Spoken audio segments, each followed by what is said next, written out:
Alright, you and I are about to watch a guy spend $3 on a soda and get rewarded with a $70 million Lamborghini. Then he walks past a street vendor for some cheap grilled noodles and bam, $1 billion in cash drops. Even buying a simple milk tea gets him insane rewards. Catching, he scores a massive commercial skyscraper worth tens of billions. And it all happened because he failed a lousy blind date. He unlocked a system that literally pays him to spend money. Talk about failing upwards. He arrives at the restaurant and before he can even sit, the girl across the table starts blabbing immediately. She says since this is a blind date, she will get straight to the point. If he meets her demands, she will marry him. He looks at his date. She's barely 5 feet tall, has a very dark complexion, and is caked in thick makeup while wearing a tacky black dress she thinks is absolutely stunning. Good grief. Who in their right mind set him up with this ridiculous piece of work? Imagine meeting a total clown on your first date. He tells her to spit it out so it won't lower his standards. She starts counting on her fingers. First, he must own a luxury downtown apartment in Magic City to secure their future. As for a car, she claims she does not need anything too fancy. Just a casual ride worth over $1 million. And she asks if he is at least 6 feet tall, because otherwise, they just will not match. This crazy woman is firing off demands like a Gatling gun. But you and I need to watch closely because our main character is about to deliver the most satisfying shutdown ever. On top of all that, she demands her name must be on the deeds for both the house and the car. They must eat Western dinners worth at least $10,000 monthly, buy luxury designer bags, and take a trip around the world. And if he cannot afford it, his parents must pay a $500,000 bride price. She claims she is not asking for much. After dropping her massive list of demands, she looks at him expectantly, asking if he can do it. She asks if he can meet her simple demands. He nods with a warm, bright smile, letting her hopes soar to the absolute peak, before suddenly dropping his friendly face to coldly destroy her with a single sentence. He says she is dreaming. Furious, she screams at him for treating a princess like her so badly, calling him a total loser. He cannot stand another second here. Spending even one more minute with this delusional gold digger who has zero self-awareness is a massive waste of his precious time. The woman is throwing a wild tantrum, waving her arms around, but when she sees him walking toward the checkout counter, her face finally relaxes a bit. She assumes he has the decency to pay her bill. At the front desk, the receptionist asks how she can help him. The sweet receptionist heard the entire thing. She knows all about the gold digger's ridiculous demands, and she looks at our main character with deep sympathy. He just smiles, casually tosses 3 coins onto the counter, and asks for a single bottle of Coke. The receptionist completely expected him to pay for that gold digger's expensive meal, feeling bad for him. She never guessed he deliberately walked over just to buy a cheap bottle of Coke. The receptionist bursts out laughing at this savage move. Trust me, you and I are going to absolutely love the moment that gold digger realizes she has to pay for her own meal. She hands over the drink with a warm smile. Seeing how tall and handsome he is, she instantly feels a strong crush developing. He shakes the soda, takes a satisfying sip, and lets out a loud burp. Suddenly, a digital ding echoes, and the Get Rich system activates. The host spent $3 on a bottle of soda. Reward, 1 Lamborghini Veneno worth $70 million. He almost spits his drink right onto the receptionist. What kind of insane system is this? He cannot hide his excitement, wondering if the $70 million supercar is actually real. He feels a heavy, metallic key suddenly materialize inside his pocket. He does not even bother finishing his drink. He rushes straight out of the shop, only to find a massive crowd of shocked onlookers gathered outside, gasping in absolute disbelief at something. They are all marveling at an incredible luxury hypercar. His heart races, his mouth goes dry, and all the frustration from that awful date completely vanishes. Compared to a godlike system and a legendary hypercar, a failed blind date is absolutely nothing. Vroom. The thunderous roar of the engine shakes the entire street, forcing the crowd to step back in awe. This beast of a machine is entirely his. Everyone looks completely stunned. In a wealthy place like Magic City, expensive cars are common, but this is on a whole different level. A multi-million-dollar hypercar is extremely rare. It is actually real, and he quietly slides the keys into his pocket. This system is absolutely insane, but as he celebrates, a sweet voice calls out his name. He turns around to see a beautiful, smiling face. It is Lily, the gorgeous class beauty from his high school days, who was always a top student. She looks pleasantly surprised to see him. He never expected that their first reunion 4 years after graduating college would happen right next to his new hypercar. He waves warmly at the gorgeous girl. Seeing a familiar face finally brings him back to reality after hitting the jackpot of a lifetime. Lily looks at him with deep awe, amazed that he is driving a legendary hypercar now. He just chuckles and says he is getting by. Her live stream chat explodes in disbelief that she knows such insanely rich guy, begging her to date her wealthy old classmate. The viewers are going wild, asking if this is their new brother-in-law, and mocking the wealthy donors who used to brag in her stream. Those wealthy donors are going to turn green with envy.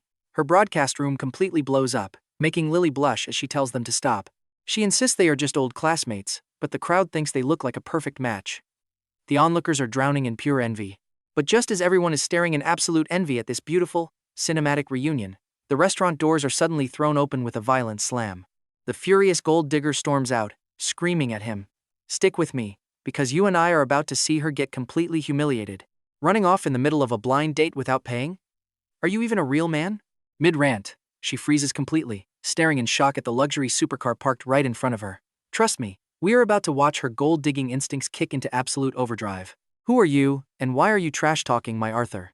Seeing Jane act so shameless, Lily gets incredibly angry on behalf of her handsome savior. Oh, where did this little brat come from? How dare you talk back to me? Seeing that Lily is actually stunningly beautiful, Jane rolls her eyes in pure jealousy. But since I am in a great mood, I will let it slide. By the way, out of pure kindness, let me give you some advice. Do not fall for this broke loser in front of you. If a woman does not marry a wealthy man, she is going to regret it forever. Wait, a guy driving $1 million Lamborghini Veneno is a broke loser now? What a joke. She clearly has not looked in a mirror lately, looking like a burnt potato. The surrounding crowd is completely stunned by her words. This girl's brain has clearly short-circuited. Jane sneers, thinking everyone else is just a broke peasant. Meanwhile, Lily clenches her teeth in anger. Her classy upbringing stops her from screaming in the middle of the street. Forget it, she is not worth the energy. She is just a brain-dead girl, ruined by toxic internet advice. I have not eaten yet either. Let's go. My treat this time. You casually shrug and directly pop open the gullwing door of the Lamborghini. Lily asks shyly if it is really okay. You tell her a car is meant to be driven, so hop in. You wave her inside. Lily smiles eagerly, hops into the passenger seat, and thanks you for the ride. She promises to pay for dinner, but you just smirk. Now, watch closely as you stomp on the gas, letting that luxury supercar roar through the block, leaving everyone stunned. A few minutes later, you park the beastly car and walk Lily over to a humble street noodle stall. You studied software in college, landing a job as an intern programmer. It is a tough job, and you have not even received your very first paycheck yet. Even though you have a brand new hypercar, your pockets are totally empty right now. If you actually took her to a high-class restaurant, you could not even afford the appetizers. But just as you prepare to apologize for this humble stall, your live stream chat explodes. Wow, the taste of a billionaire boss is so unique. A rich guy actually eating cheap street food is amazing. Is this what an approachable young rich kid looks like? He is so handsome, I love him already. Others say he clearly does not care about the food. Everyone is just watching him drive that insanely expensive Lamborghini with one hand. Lily has never seen her viewer count spike this high before. She really does not want to turn off the stream. After all, she is broke and needs the money. Earning some extra tips is great for an independent girl. She tells you not to mind what the chat is saying, but you just laugh and shake your head. It is just a stream. People love the drama. You do not care at all and call out to the vendor. Give us 2 loaded servings of grilled cold noodles, one with extra sweet and sour sauce. Lily is deeply touched that you remembered her favorite flavor. Actually, you just love sweet and sour sauce too. You scratch your head and tell the boss to make both of them extra sweet. Lily does not know whether to laugh or cry. Turns out she was just overthinking things. The boss hands over the hot loaded noodles. You spend just $20. Now, here is where you and I get to see the real magic happen. You instantly get rewarded with $1 million in cash. Your hands shake as you hold the cheap street food. Buying a cheap snack just got you a massive pile of money. This system is officially taking you straight to the top. You quickly pull out your phone and check your bank app. Seeing that insane balance makes you want to scream with joy. It is real.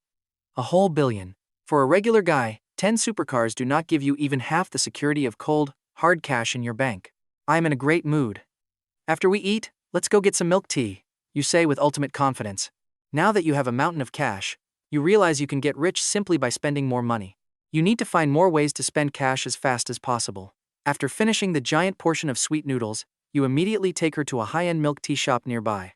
Based on what just happened, spending more means getting more. You have to test this theory right now. Arthur, you paid for the food, so the drinks are on me, Lily says shyly, refusing to let you spend everything. If you want to treat me, we can get a big dinner in a few days. Just text me, you say, smiling. Since you just got this incredible money-making system, you are dying to throw cash around for that sweet dopamine rush. Even the shop owner immediately notices how perfect you look together. Seeing you two walk in, she recommends their special sweetheart's drink.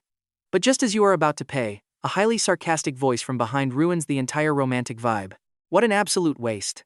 How does a broke intern like you get such a gorgeous girl? You turn around to see who is talking. It is a middle-aged guy in glasses, looking like a total snake in a suit. holding a heavily made-up woman by the waist. You know this jerk all too well. It is Justin, the arrogant team leader from your software company. He got his minor management role purely through family connections, and he loves abusing his tiny bit of authority like an imperial decree every single day. He has always been a toxic nightmare, but trust me, you and I are going to love watching his face melt next. Alright, you and I are about to watch a broke intern absolutely destroy a cocky bully. He doesn't have 2 pennies to rub together, yet he dares to play rich guy to pick up girls. Justin squeezes his date's waist with his greasy hands, making her giggle fake and act cute. This creepy bullying actually comes from pure jealousy. The cute intern girls Justin had his eyes on only have eyes for our main character. Because he is genuinely handsome. They would never give Justin the time of day. How annoying.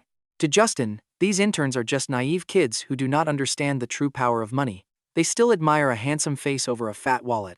Justin had been playing dirty office politics all month to push our main character down. It gave his petty little mind a sick sense of accomplishment.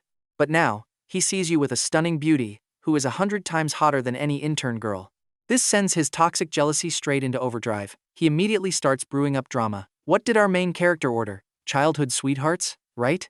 Justin decides to buy every single cup of that milk tea in the shop. High-end tea in Magic City is expensive, and buying a whole flavor's daily stock means at least 100 cups. That is several $1,000s. Justin thinks his massive budget is something those naive intern girls could never even begin to comprehend. The flashy woman clings to him, while Lily looks completely stressed and says it is way too much. Meanwhile, the live stream chat absolutely explodes with laughter. Why is this guy being so arrogant? He is literally showing off right in front of a billionaire. Is his brain broken? Spending a few $1,000s and acting like he owns the world, this is just too hilarious to watch. Now pay attention here, because the chat is begging to see our main character slap his face right back. Your entire mindset is on another level. There are so many ways to humiliate someone, and you are not going to scream at trash. A cold smile plays on your lips. You turn around and casually tell the owner that you will buy every single cup in the shop. What? Justin is completely dumbfounded. Is this broke intern out of his mind? Can he even afford to make such a claim? But he quickly laughs it off, thinking you are just acting tough and forcing yourself to buy it to save face. Justin expects you to talk big but fail to actually pay, making a massive fool of yourself in front of your gorgeous date. Lily quickly begs you to just drop it. You simply smile, shake your head, and whip out a shiny bank card to tell the owner to swipe it. The owner warns you that daily sales hit nearly 100,000. Even with a 20% discount, it is still $80,000. The owner tries to talk you out of going broke, just over some petty pride. Looking at your cheap clothes, she assumes you are still a struggling intern. But you are actually shocked when she mentions a discount. Absolutely no discounts are allowed under your strict system rules. The more money you spend, the more insane your system reward becomes. A discount would just cost you a massive fortune. You refuse the discount completely. The live chat absolutely loses it, laughing that getting a discount feels like a personal insult to a true billionaire. This is too awesome. Justin is totally flabbergasted when the card actually goes through. How could a broke intern do this? Where on earth did he get so much cash? He shakes his head in utter disbelief, already feeling a stinging imaginary slap across his face. The owner sighs, swipes the card, and the machine beeps approved. Every single drink made in the shop today is officially yours. You point at Justin and say, except for these 2 clowns, give the drinks away to everyone else for free. You just spent $100,000 to own this shop for the day. Since you hold all the power now, you decide who gets served, and those 2 are officially blacklisted. Ding. System alert. Host spent $100,000 to buy a shop's daily operating rights. Reward granted. You now own the property deeds to the entire Magic City Empire commercial skyscraper. You and I both know which building that is, right? Yes, the exact skyscraper where your office is located. You just spent $100,000 on a tiny shop and got a whole skyscraper. The system literally rewarded you with the entire Empire commercial building. Your company is literally renting space inside your newly acquired building. Meanwhile, Justin is completely furious, demanding to know if you are openly opposing him. Opposing him? He is not even worthy of that word. You shake your head and laugh, ignoring him completely. You are now a major powerhouse, with $1 billion in cash, a top-tier hypercar, and a massive commercial skyscraper. A mere insect like Justin is nothing. Honestly, he isn't even worthy of carrying your shoes. Justin yells that you are finished, and that his brother-in-law will fire you tomorrow at work. Though Justin has some decent savings, throwing down $100,000 just for his ego is something he cannot afford.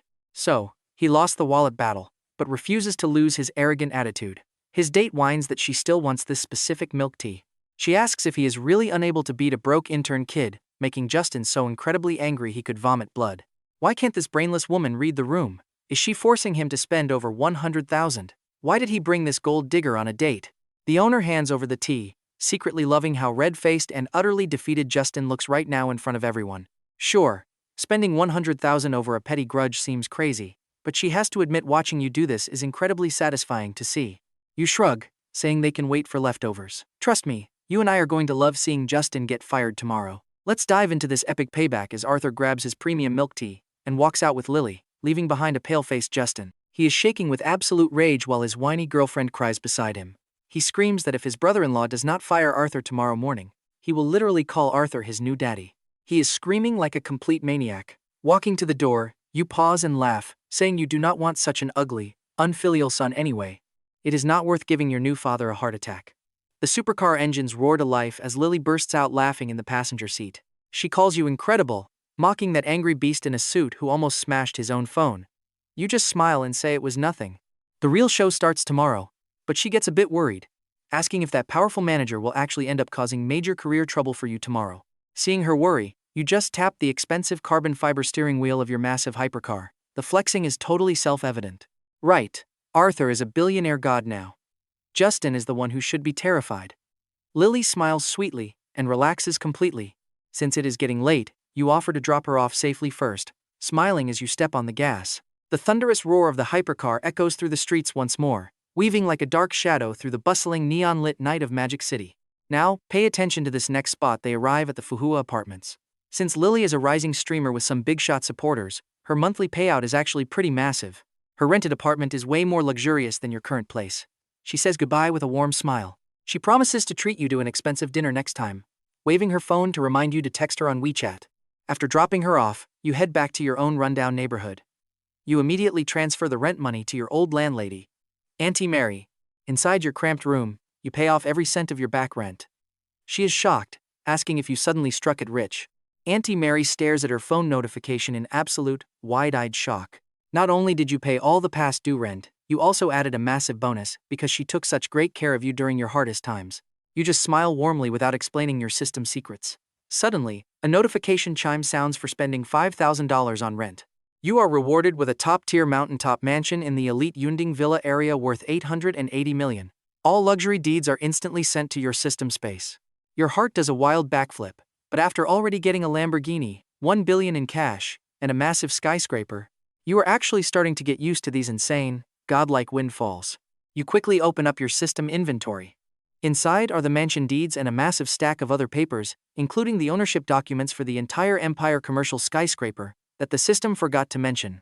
You and I both know how lazy system AI can be.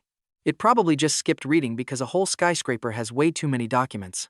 You keep a straight face as Auntie Mary laughs, saying her daughter likes you so much that treating her future son-in-law well is only natural. Wait, what? Seeing your reaction and the big tip, she nervously asks if you are planning to move out. You honestly confirm her fears. Having this ultimate get-rich system, your original plan was just to search for a high-end luxury apartment somewhere.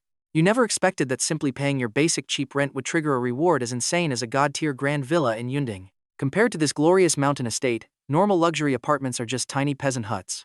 Seeing you ready to pack, Auntie Mary nervously asks if you are unhappy here. She worries her daughter will come crying if you leave.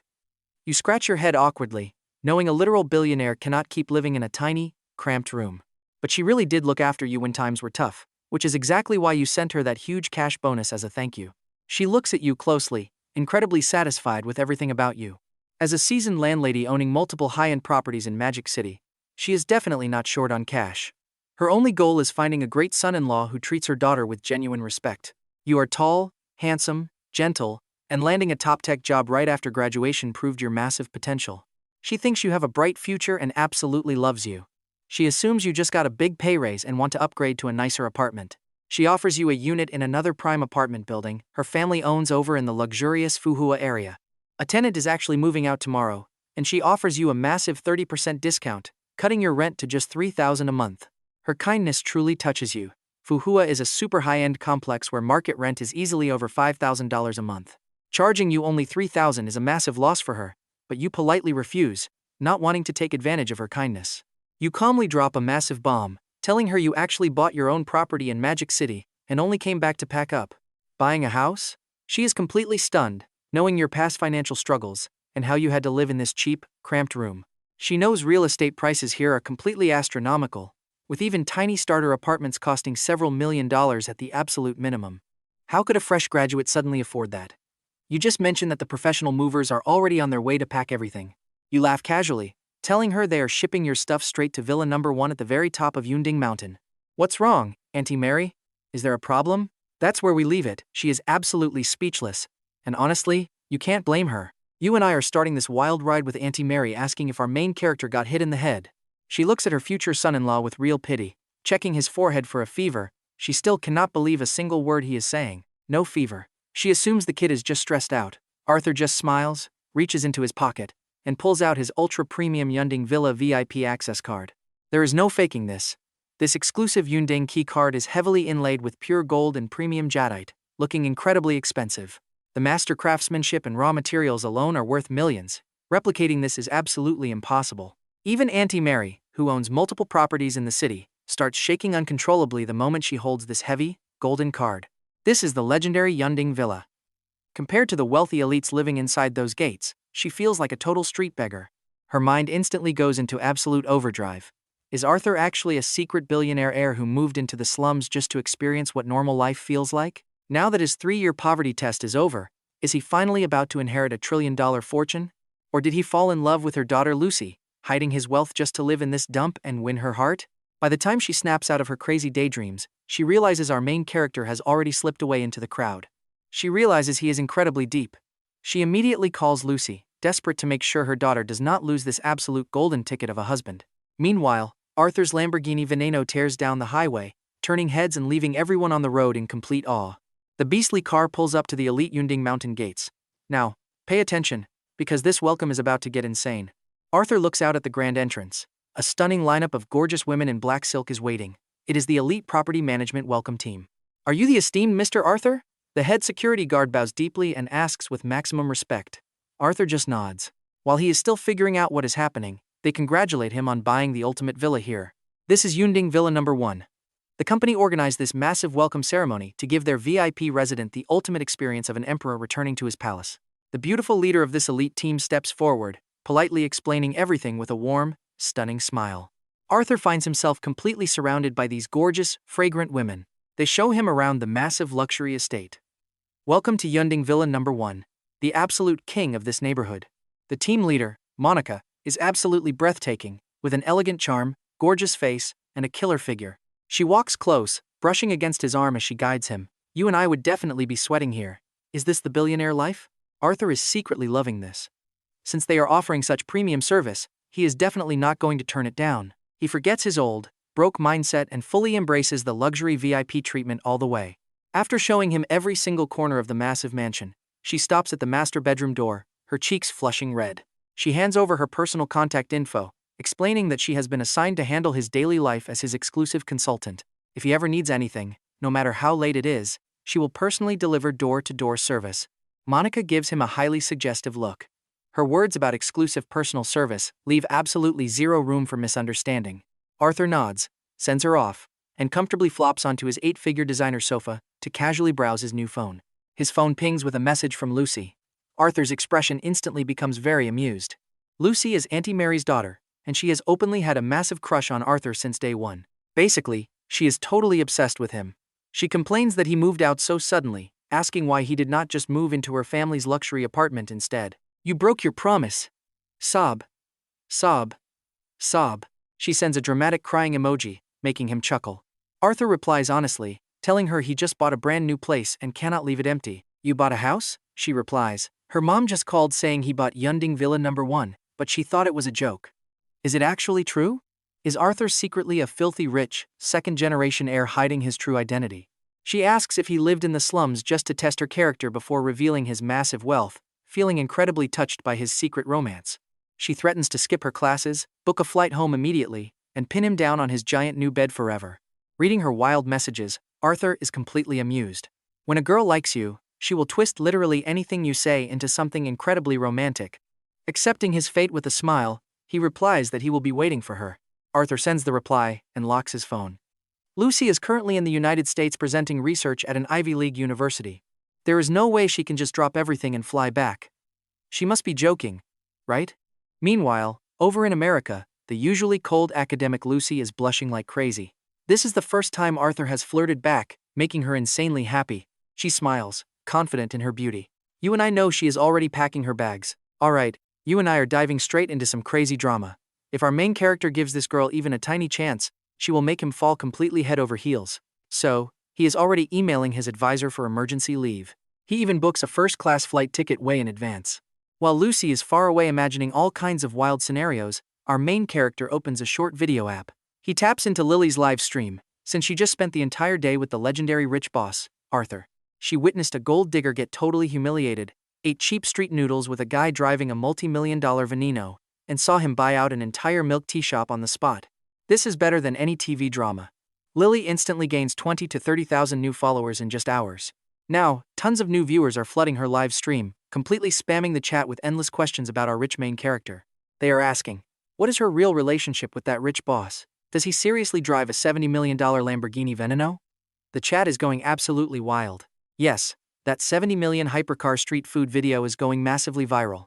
Everyone wants to know which hidden billionaire family this wealthy heir comes from. People are begging for his contact info, with some guys even offering to cross-dress.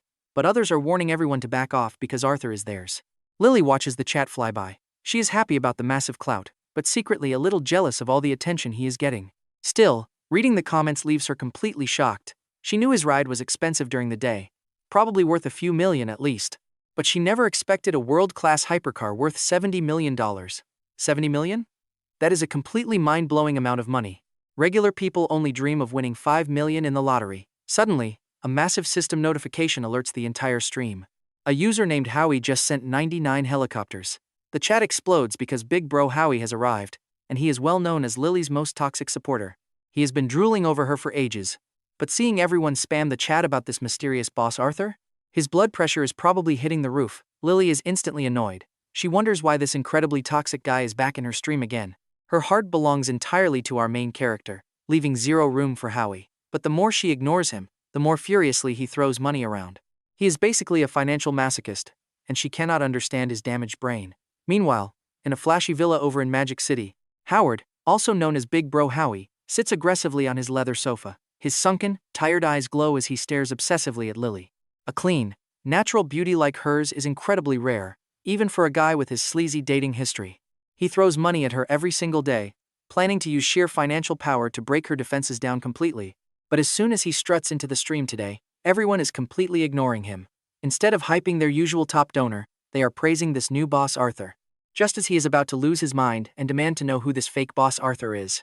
Now, watch this, because everything is about to get wild. A level 1 Smurf account named Arthur enters, making the chat go totally crazy. Seeing him, Lily's eyes light up like stars. She sweetly welcomes Arthur. Meanwhile, Howie sits on his couch, his face turning red with rage. He spent thousands on her only to get ignored. Yet this level 1 account does absolutely nothing, and she is already calling him by his name with so much pure affection. Jealousy completely twists Howard's face as he grinds his teeth, calling this new guy a total nobody. He vows to crush him with a mountain of donations. Suddenly, the system announces that Howie has gifted a carnival, sending a global alert to everyone. Just as the chat wonders if this level 1 account is actually the real billionaire, the massive carnival animation takes over the entire screen. Viewers start praising Howie's generosity, flooding the stream with non-stop flattery for the big spender. I know what you're thinking, time to show off? Well, our main character just ignores the flashy animations and drops a super casual hello. The viewers lose their minds because the legendary rich boss is actually chatting. People are saying they are so excited they might literally faint right now. Some are asking if he needs a girlfriend, while others are telling the toxic trolls to back off and stop trying to steal their god's attention. A single, simple text from you completely overshadows Howard's incredibly expensive gift. It completely steals the spotlight once again. Howard is left totally dumbfounded, wondering what the heck is even going on. A casual comment is getting more hype than my paid donation? He realizes this newcomer might have an insanely powerful background. Realizing he is facing a formidable opponent, Howie gets aggressive, publicly challenging Arthur to a battle of real cash in the chat. The chat explodes over Howie's obvious jealousy, with everyone starting to debate which of these two is actually the wealthier boss. The audience is ready with their popcorn, eager to watch this clash of titans. They are completely loving the drama and hoping it gets even bigger. While they keep egging them on, he takes a slow sip of fine wine in his new villa. A cold, amused smile plays on his lips. He was just worrying about how to spend all his limitless system cash, and now a perfect wallet war has literally landed right in his lap. What is a cheap carnival to him? That single sip of wine he just took is worth way more than that. Plus, he can help his old classmate Lily make a massive fortune in donations. He gladly accepts, typing out just two simple, confident words that drive the whole chat completely insane. Viewers are hyping him up, saying a real boss is always quiet and cool, while keeping things completely brief. And trust me, you and I are about to witness an epic show as Howie sits up, completely thrilled for the fight. Alright, you and I are about to watch an arrogant old guy get absolutely humiliated. Grandpa Howard thinks he is undefeated, typing out toxic declarations of war. No tricks, just pure destruction. Simple and brutal. He is throwing the most expensive gifts on the app, the carnivals. Let us see who backs down first. Do not go crying to mommy later. But you just smirk and reply, always ready to play. Oh, the disrespect. Howard is already turning bright red with pure rage. At this point, he completely loses his mind. He instantly cranks the gift multiplier to 10. His sweaty fingers tap the screen like crazy. Boom. 100 carnivals flood the screen. The chat goes wild. Each of those costs around $3,000. Howie has completely lost his mind. That is nearly $300,000 burned in a few seconds. That is a life-changing fortune for normal people, and the viewers are absolutely jealous. How do you like that? You cannot even keep up with the first round.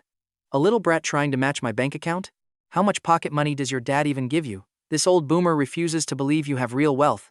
He thinks you are just maxing out your parents' credit card. You just shake your head with a calm smirk. You set your multiplier to 100, click it, and then drop one more. 101 carnivals, just one more than him. Talk about total disrespect. The chat is screaming that Arthur is a savage beast. 666. Lily watches the massive screen effects explode over and over, her heart racing with pure anxiety at this madness. In a literal flash, $500,000 just floats across her screen. She does not care about Howard, but you? You are her absolute hero. She cannot let her favorite guy waste millions on a stupid online fight. She whispers into the microphone, begging you to stop before this completely ruins you. Now pay attention here, this is where Howard completely snaps. Slapped in public by a single dollar, he decides to show us his true financial power. He whips out his premium black card and instantly loads millions of coins into his account. The chat is blowing up. People are migrating from other streams just to watch this billionaire clash. Everyone is begging for context on this insane war. This clash of titans instantly pushes the livestream viewer count past 1 million people. The hype is absolutely unreal. The drama immediately shoots to the top of the trending page. The final showdown is about to begin. After hitting the front page of the trending list, the live stream audience astonishingly explodes past 2 million concurrent viewers. Countless viewers smash the like button, begging for this rich guy war to get even bloodier. Howard sneers, calling you too green to step to him. Howard looks at his massive coin balance with toxic confidence. He drops another 100 carnivals, bragging that your tiny wallet is about to break. You just raise an eyebrow and calmly drop 101 carnivals again. Out of pure spite, you beat him by exactly one, turning his face purple. Even with hundreds of thousands recharged, if he keeps doing this, his bank account will be completely bone dry in a few minutes. You and I can see he is dealing with a bottomless pit. No matter what he throws, our main character effortlessly shuts him down. Now he is sweating. Is this a setup by some talent agency? Howard paces nervously around his room, sweating bullets. Finally, he grits his teeth and types a furious reply. I do not believe this. I am over 30 years old and there is no way some little brat has more money than me. He dumps every single coin left in his account. A massive notification pops up, congratulating him for sending 199 carnivals. Oh, he is going all in. The chat is screaming, asking if Arthur can survive this. That is nearly $500,000. This is pure insanity. The chat is begging to have even 1% of that wealth. This desperate move pushes the stream to its absolute climax. While everyone holds their breath waiting for your move, you sleepily drop 999 carnivals and toss your phone onto the couch, knowing Howard is mathematically dead in the water and completely broke.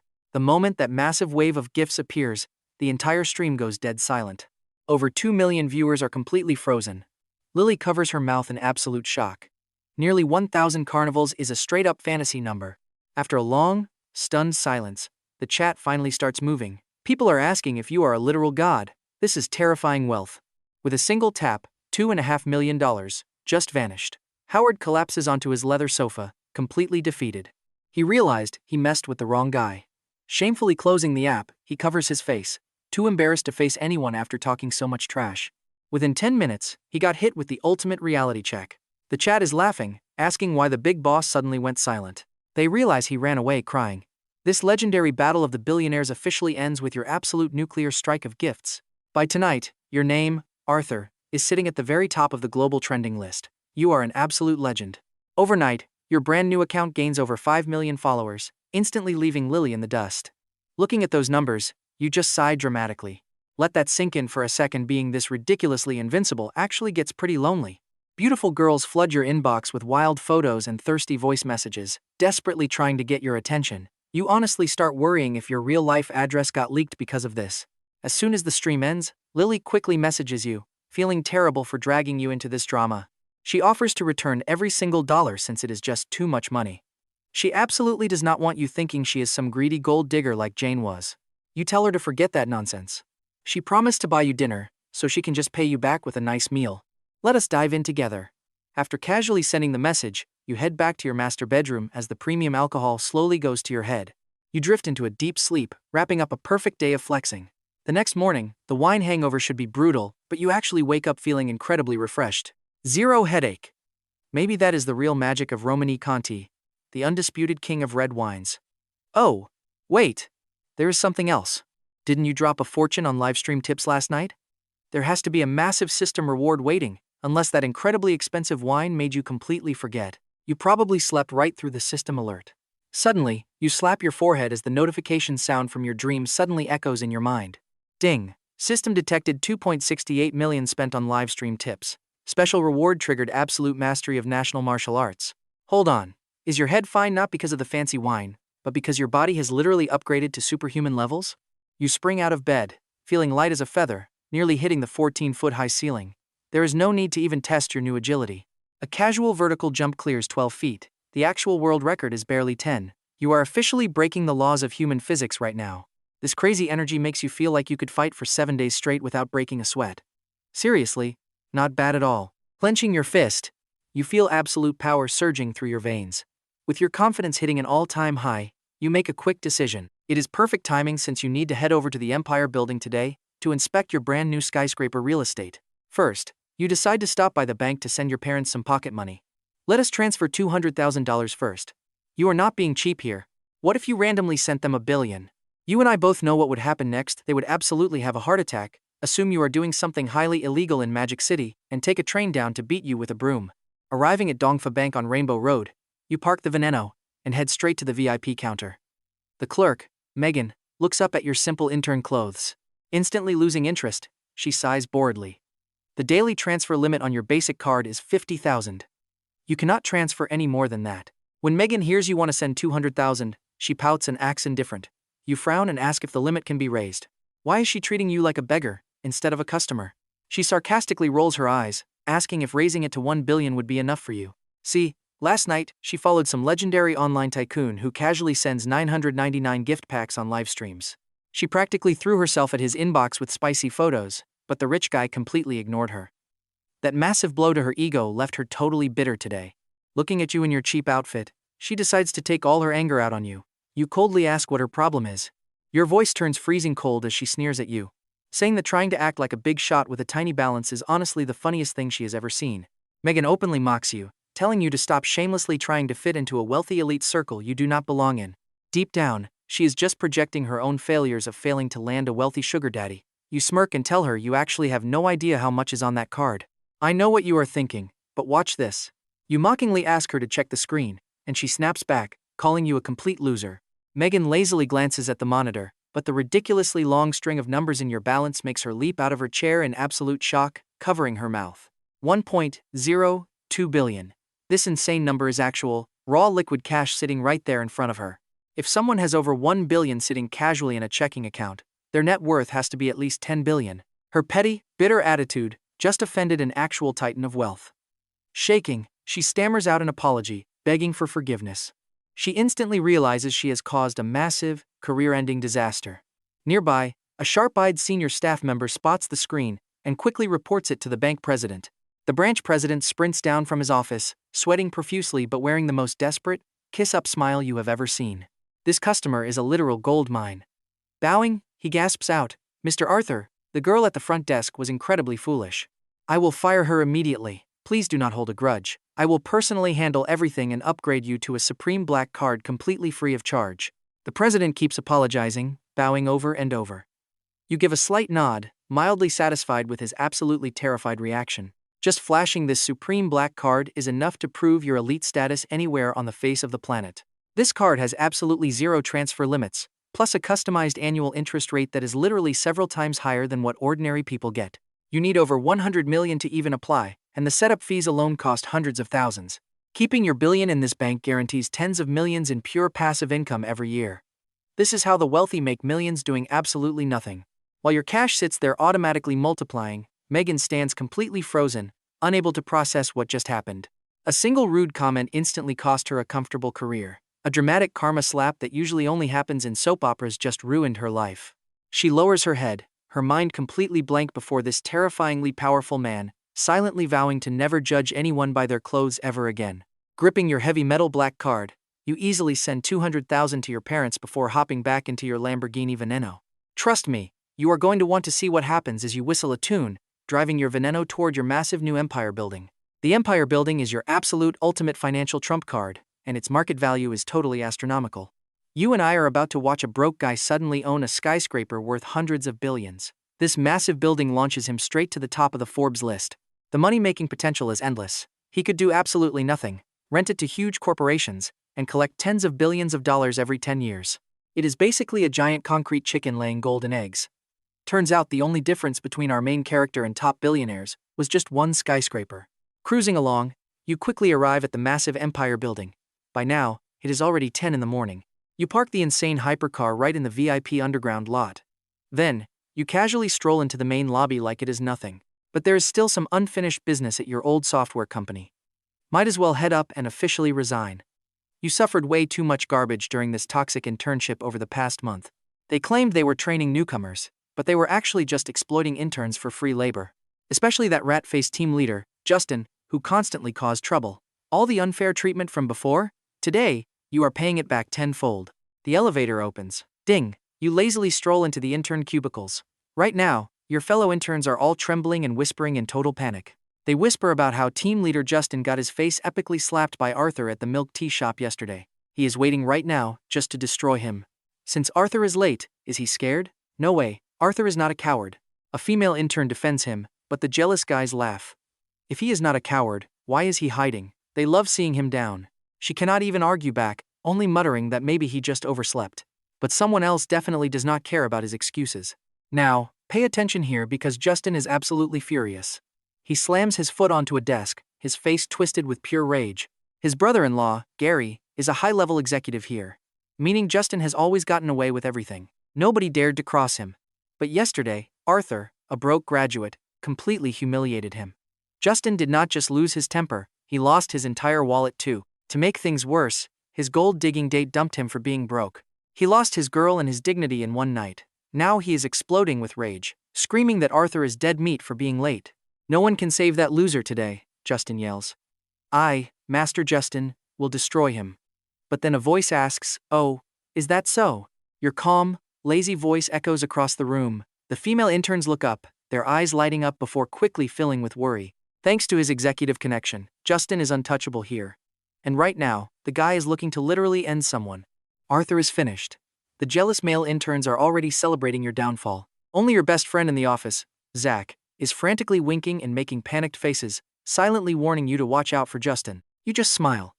You and Zach have been tight since junior high, and he has always had your back as your loyal brother. You even ended up working at the same company after graduation. Suddenly, Justin struts over, barking about how you dare to show up late and acting cocky. The bully jumps down from the desk, adjusts his fake gold glasses with a sneer, and advances on you like a hungry wolf. You see, you deliberately did not reveal your billionaire status yet. You wanted to handle this resignation first, specifically for this exact moment. You and I both know a toxic jerk like Justin would definitely try to corner you today. If you dropped the billionaire bomb now, this coward would probably wet his pants and beg for mercy on his knees. And where is the fun in that? With your new god-tier status, you want to feel the raw thrill of revenge. Firing him and his corrupt brother-in-law would only take a single text message. But a quick exit is way too easy for this clown. You smile faintly. What? Are you going to hit me? Go ahead and try. Justin screams that he is going to thrash you and throw you out. Seeing the tension, Zach rushes in to play peacemaker. He begs them to stop, suggesting Arthur just apologize. But Justin violently shoves him away, screaming at him to get lost. Who do you think you are to beg me for mercy? Justin barks, completely disrespecting your friend as he pushes him to the floor. Zach is furious but has to swallow his pride to keep his job. Meanwhile, you think getting beaten up and fired actually sounds like a plan. It suits them perfectly. You grin. Are you stupid? Justin is stunned by your complete lack of fear. Deep down, the bully knows he cannot beat you in a fair fight, so he already bribed the building security to do his dirty work. I am going to ruin your reputation in front of everyone. Let us see you find another job after this, he sneers. With a wave of his hand, 2 massive security guards flank you. You just sigh. Then, you move. A lightning-fast left kick is followed instantly by a devastating right whip kick. The air literally screeches from the sheer speed. This is pure, raw martial arts mastery. Before anyone can even blink, your strike moves like a phantom, sending both of those massive security guards flying backward. They crash straight through the glass doors, shattering them completely. They land in a pile of sharp shards, groaning in absolute agony. Everyone gasps in shock. Trust me, you and I are definitely going to enjoy this payback. Stick with me, because even Zach, who is ready to block those guards, is frozen in pure shock. He finally gasps out, "Boss Arthur, you are a total powerhouse." Turns out, you actually know martial arts. The female interns, who were worrying their hearts out, let out a massive sigh of relief. Thank goodness their office crush is an absolute beast. That loud crash of breaking glass draws in all the senior colleagues, who rush over to watch the drama unfold. Someone already ran to report, shouting, "They are fighting! They are fighting! Wait, who is it? Oh, it is just Justin." Never mind then, he always relies on his manager brother-in-law to bully people. This time he met a real monster. That jerk deserves it. An angry onlooker waves his fist in support. But Justin, he whimpers, "What are you doing? Stay back." Absolutely terrified by that explosive kick, Justin collapses on the floor, scrambling backward like a scared crab with eyes wide in pure terror. He stammers out, "I am warning you, back off. My brother-in-law is Manager Gary, but you do exactly what he threatened to do to you, slamming your shoe right onto his face. Were you not talking big earlier? Why so quiet now?" Behind you, even Zach is completely speechless. "You are being way too ruthless and badass today. Boss Arthur. Now, pay attention here, because while the onlookers love seeing this bully get stomped, the reality is scary. This guy has massive corporate backing, and that manager is notoriously petty. Disrespecting him like this is basically begging for some brutal, life-ruining corporate revenge." Just as your boot is crushing Justin, a loud, angry voice booms from behind. "Arthur, what are you doing? Release him this instant."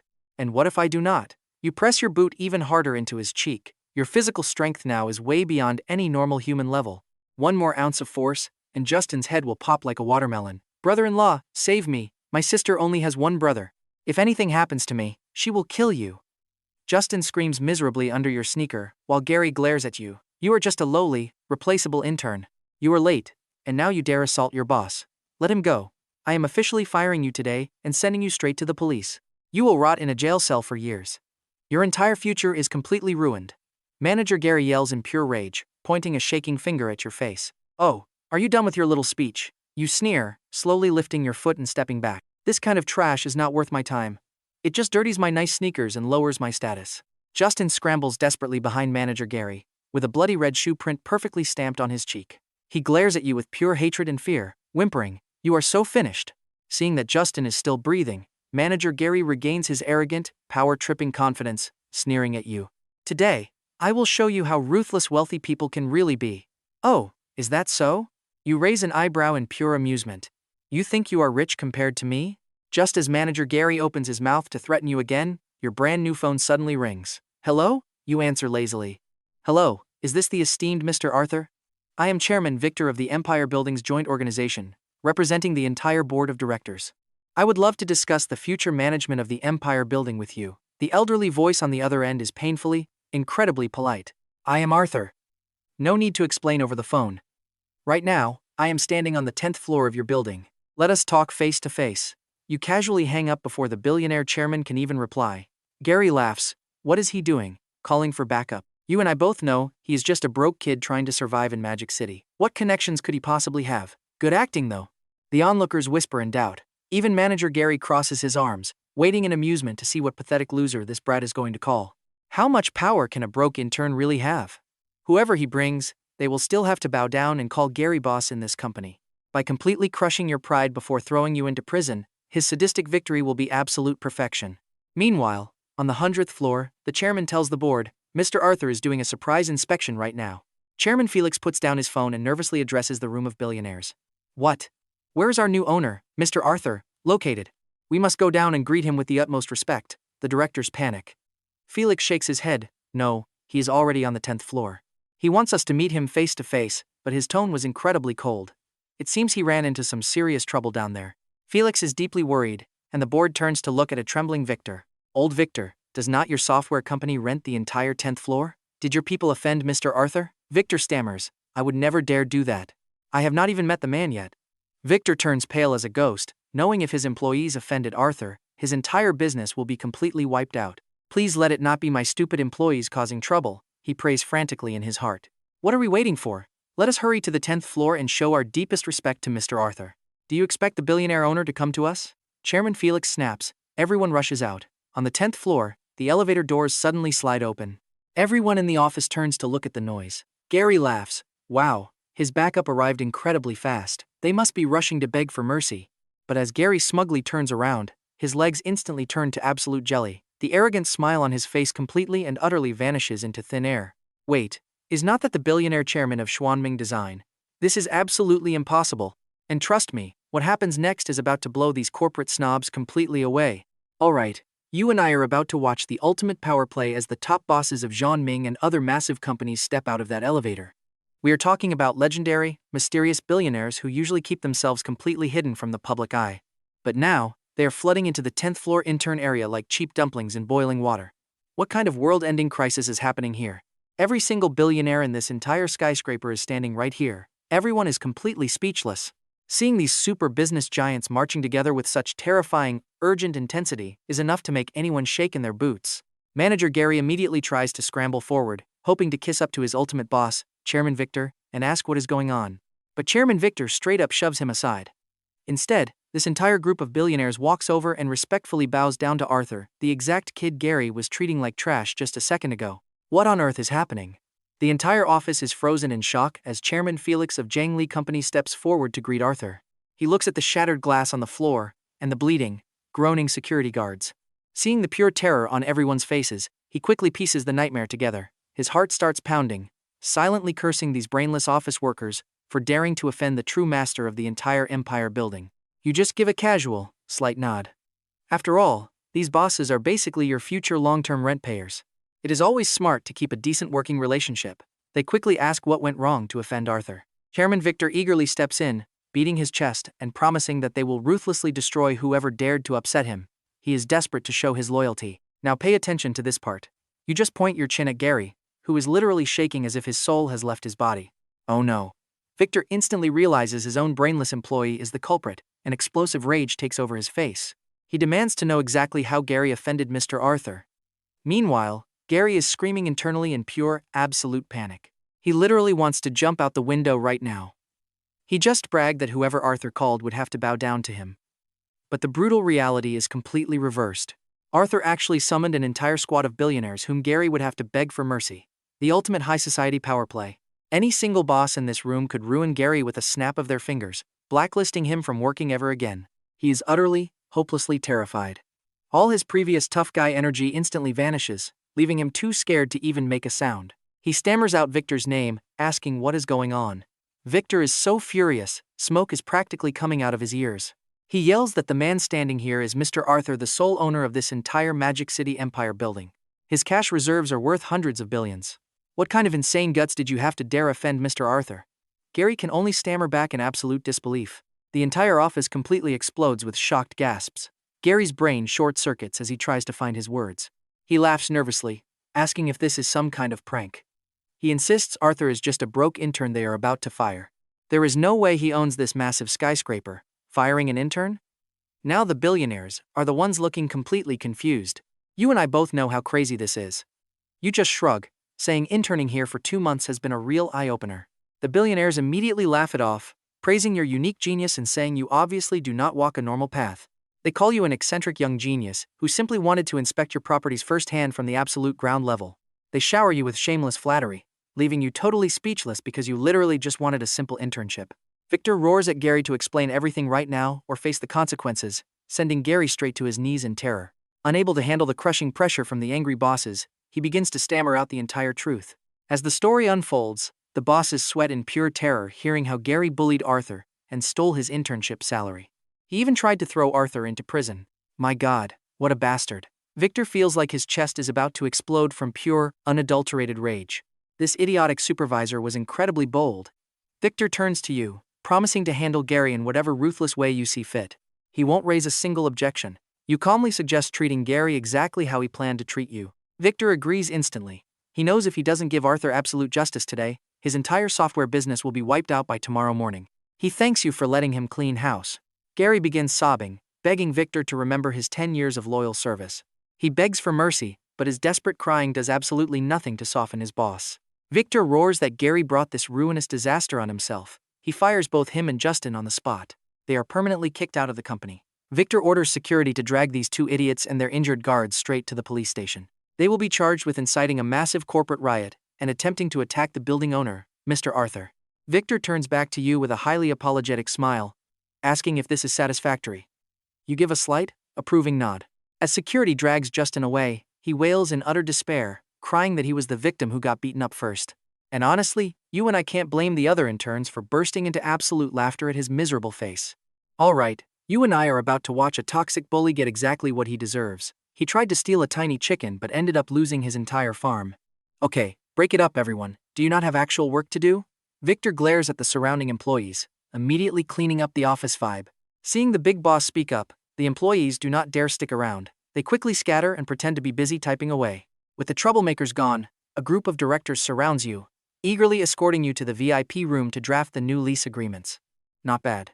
You slide the thick document closed, looking completely unbothered. Seeing this, the board members let out a massive sigh of relief. Since you are sincere, let's sign it. Transfer the rent for the next 10 years directly to my account within 3 days. It is 18.9 billion. Absolutely, Mr. Arthur. Rest assured, we will handle this as quickly as possible. The directors are practically glowing with joy. They never expected the mysterious new owner, Arthur, to be so incredibly reasonable without trying to exploit them or make things difficult. Now that it is official, I will take my leave. You stand up, and they all eagerly rush to escort you out. The group of wealthy billionaires stays incredibly polite and attentive until they watch you step into your hypercar. Seeing the sleek Lamborghini Veneno roar out of the garage, they finally breathe a sigh of relief. Vroom. The hypercar speeds away, heading straight toward the 6th district of Magic City.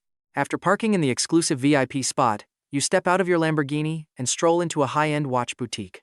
See, the poor collect cars, but the truly wealthy collect elite watches. Without a legendary timepiece on your wrist, you cannot really call yourself an overpowered billionaire boss. Since you are upgrading your entire look, an elite watch is absolutely essential. Vacheron Constantin. You look up at the elegant boutique sign.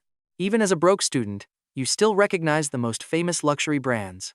Vacheron Constantin is the undisputed king of luxury watchmakers. This is a peak luxury brand. Welcome, sir. Seeing you in a sharp Armani suit worth over 100,000, the beautiful sales guides instantly light up. They scramble forward to greet you, terrified of losing a massive VIP client to their rivals in the shop. You smile to yourself, shaking your head. But right as you go to speak, a highly annoying voice cuts in from behind. Arthur? You spin around to look. Now check this out. Just when you are about to buy a high-end watch, you run into your old college classmates. Arthur, I never expected to see you browsing a place like this. The guy speaking is wearing a highly expensive designer summer outfit. The girl beside him is equally fashionable. Both of these people were your former classmates. The arrogant guy is named Peter. The girl is Chloe. Peter was the wealthiest trust fund kid in your class, while Chloe was the undisputed class beauty. Peter knows that Chloe used to have a crush on you, which explains the pure mockery in his voice. Like, you actually want a Vacheron Constantin? If I knew you were here, I would have skipped this shop. You shrug and reply with total indifference. We only graduated a few months ago, and you already rented an Armani suit just to browse luxury watches you can never afford? Is that cash even legal? Back in school, you were the popular golden boy. But now? You still dare to act like you are better than him. You still disrespect his wealth, and his fragile ego cannot handle it. He sneers. Beside him, Chloe gently tugs his arm to stop him. Her eyes are filled with pity as she looks at you. She genuinely liked you once, but real life forced her to give up her dreams and settle for this rich trust fund kid instead. Seeing this, Peter gets incredibly jealous and sneers. What? Looking for a watch? I know the owner here. Should I buy you a cheap entry-level piece just out of pity? Stop staring at those cheap $100,000 watches. Otherwise, you will stay a broke loser forever. He deliberately flashes his wrist, showing off a Patek Philippe worth over 1 million. He brought Chloe here today specifically to flex his massive wealth. If she agrees to go home with him tonight, to spend some private time together, and complete the final step, he might buy her an expensive watch as a reward. Seeing the $1 million piece on Peter's wrist, the sales guides instantly lock their eyes on him. This loud newcomer looks way richer than you. They are thrilled they did not waste time on you. This guy is the real whale. The entire staff immediately deserts you, swarming Peter like loyal bees. Peter lets out an incredibly smug, satisfied grin. You see that, Arthur? You are just a speck of dust to me. But look, you and I both know who the real boss is here. The prices are clearly displayed anyway. Just point at what you like, pack it up, and swipe your card. You came here to grab a watch, but also to easily spend massive sums of cash.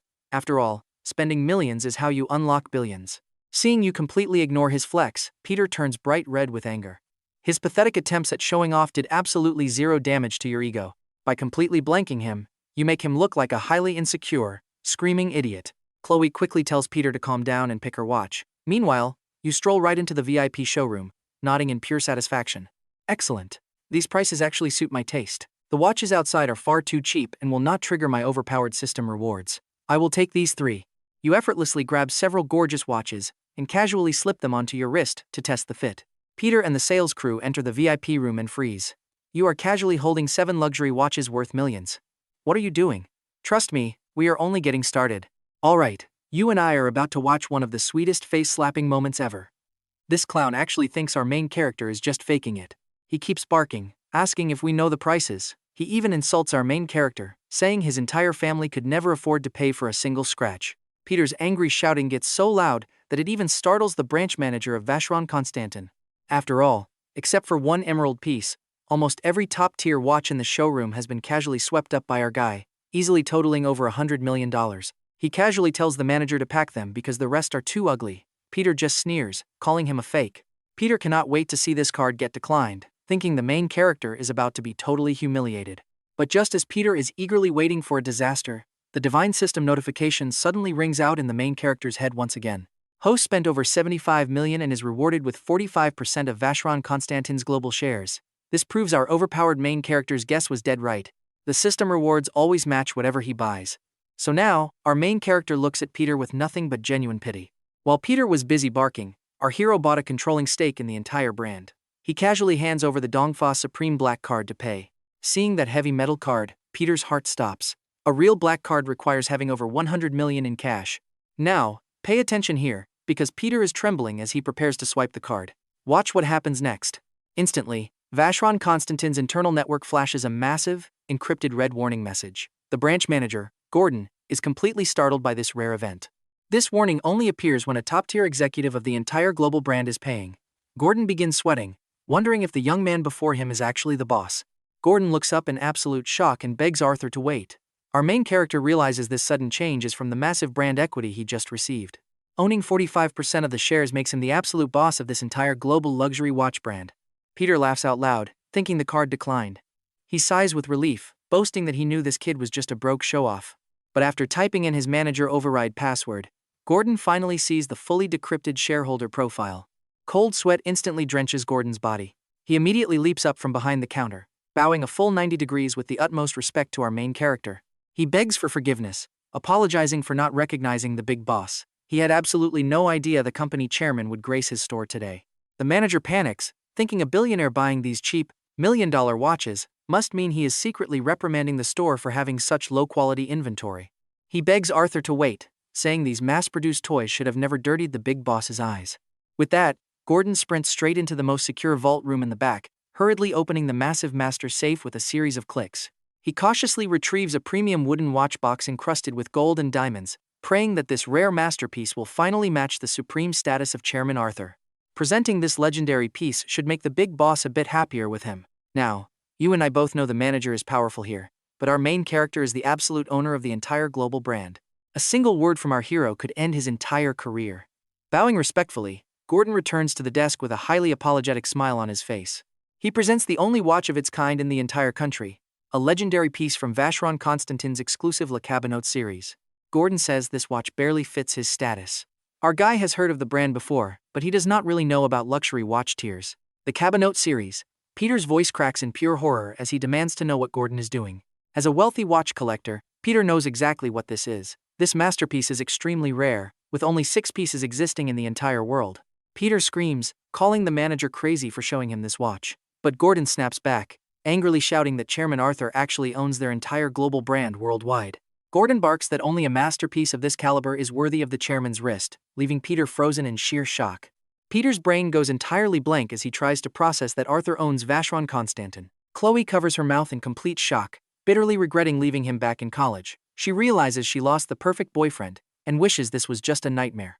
Peter shakes his head, pale with shock, while Gordon secretly sighs with relief. As long as this annoying brat stops causing trouble, and does not provoke the big boss anymore, the manager is completely safe. The manager was also shocked to his core when he learned this, but our guy just straps on the priceless watch, nodding in approval as he tells Gordon that this piece is actually not bad.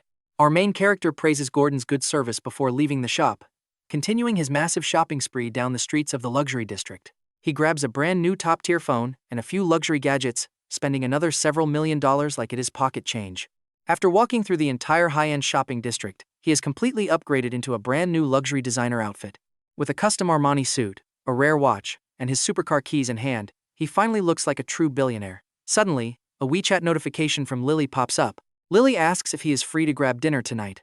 Our hero just smiles, knowing she is still trying to find a way to refund that massive tip he left her. He jokingly told her that treating him to a nice dinner would count as paying off the debt. Our honest girl takes it seriously, so he texts back saying he will pick her up. Trust me, you and I are definitely going to love their upcoming date. Alright, you and I are about to watch our overpowered main character absolutely dominate. It starts when gorgeous Lily sends him a message and dresses up to the nines. Her cherry red lipstick is not too flashy, but it makes her stunning face look incredibly alluring. Her white dress sways gently in the evening breeze. Just looking at her from behind feels like staring at a literal goddess. Every single passerby is completely starstruck. She is so gorgeous that top-tier celebrities do not even stand a chance. Too bad, she is clearly waiting for someone. You have to wonder what lucky bastard got so insanely blessed. Well, they are about to find out. Lily ignores the staring, but her heart is pounding with nervous excitement. Suddenly, a roaring black shadow speeds into her view. All her anxiety melts away as the sleek Veneno gull-wing door swings open. Our main character smiles, apologizing for the wait. He motions for her to climb into the Lambo. Once she slides inside, he asks if she picked a restaurant. Lily mentions she searched all night and found Ziguang, the most expensive 3-star Michelin restaurant in the city. A single meal costs tens of thousands, but Lily cheekily admits she wanted to treat him somewhere even crazier to thank him for last night.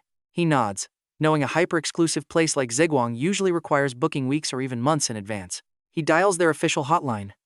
A polite receptionist answers, and our main character tells her he wants to book a table for tonight.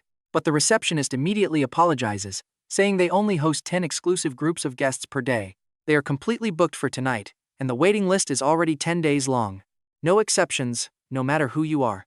But thanks to his newly enhanced martial arts hearing, our main character hears every single word clear as day. The receptionist sounds polite, but there is a subtle, elitist arrogance in her tone that annoys him. A mere restaurant trying to flex on him? He sees Lily looking disappointed and takes the phone. He tells her to get the owner on the line immediately, or they will lose $1,000,000 feast. The receptionist instantly panics and stammers. Hearing him talk about $1,000,000 like it is pocket change, she realizes she is dealing with a serious powerhouse. Terrified of messing up, she immediately transfers the call to the kitchen, straight to the owner and head chef, Paul. Paul is furious about being interrupted while prepping, but after hearing his panicked employee's explanation, he grumpily takes the call. He tells our main character that if he thinks cold cash can buy his culinary dreams, he called the wrong guy. He boasts that he would rather make zero money than break his sacred rules. Our main character just smirks at the phone. Now pay attention to this ultimate flex. He tells Paul he is buying the place and changing the rules. Paul thinks he is insane. Paul asks if he thinks having money makes him God, but our main character shuts him down. Yeah, money actually does. $300 million. Buyout. Paul's brain instantly short-circuits in absolute shock. He scratches his bald head, utterly dazed. Buying the property originally only cost him $100 million. Even with the brand and renovations, it is worth $150 million max. Our guy is offering double that. No negotiating, just pure cash. His high and mighty artistic ideals are currently losing a massive battle against his sudden greed. Our hero just waits in silence. With Paul frozen in greedy shock, our main character casually sighs and says, "Never mind then." He threatens to hang up, which instantly snaps Paul out of his trance. He begs him to wait, screaming that he will absolutely sell. So much for sacred rules. Money talks. He nods, accepting his new title as boss. You and I both saw this coming, right? That proud artistic chef instantly turns into a total brown-noser, calling him boss with every single breath. He eagerly tells his new boss to order absolutely whatever he desires tonight. He promises to cook only the finest ingredients, asking if he wants fresh French foie gras or aged delicacies flown straight to his table. Annoyed by this sudden, extreme brown-nosing, he tells Paul to just handle the menu and have it ready when they arrive. A few $100 million completely broke a stubborn chef's pride. The raw power of cash is truly unmatched. Lily is left completely speechless. She wanted to treat him to dinner, but he ended up buying the entire restaurant instead. He chuckles, telling her it is fine. He just saw some decent investment potential and bought it on a whim. Suddenly, the system alerts him. For spending $300 million, he is rewarded with ultimate musical mastery. He expected corporate shares, but a legendary artistic skill is still a fun reward. Besides, he already owns massive conglomerates worth hundreds of billions. He grins and tells Lily that the dinner is still technically her treat. Hearing this, she sticks her tongue out, laughing cutely at how serious he is trying to look.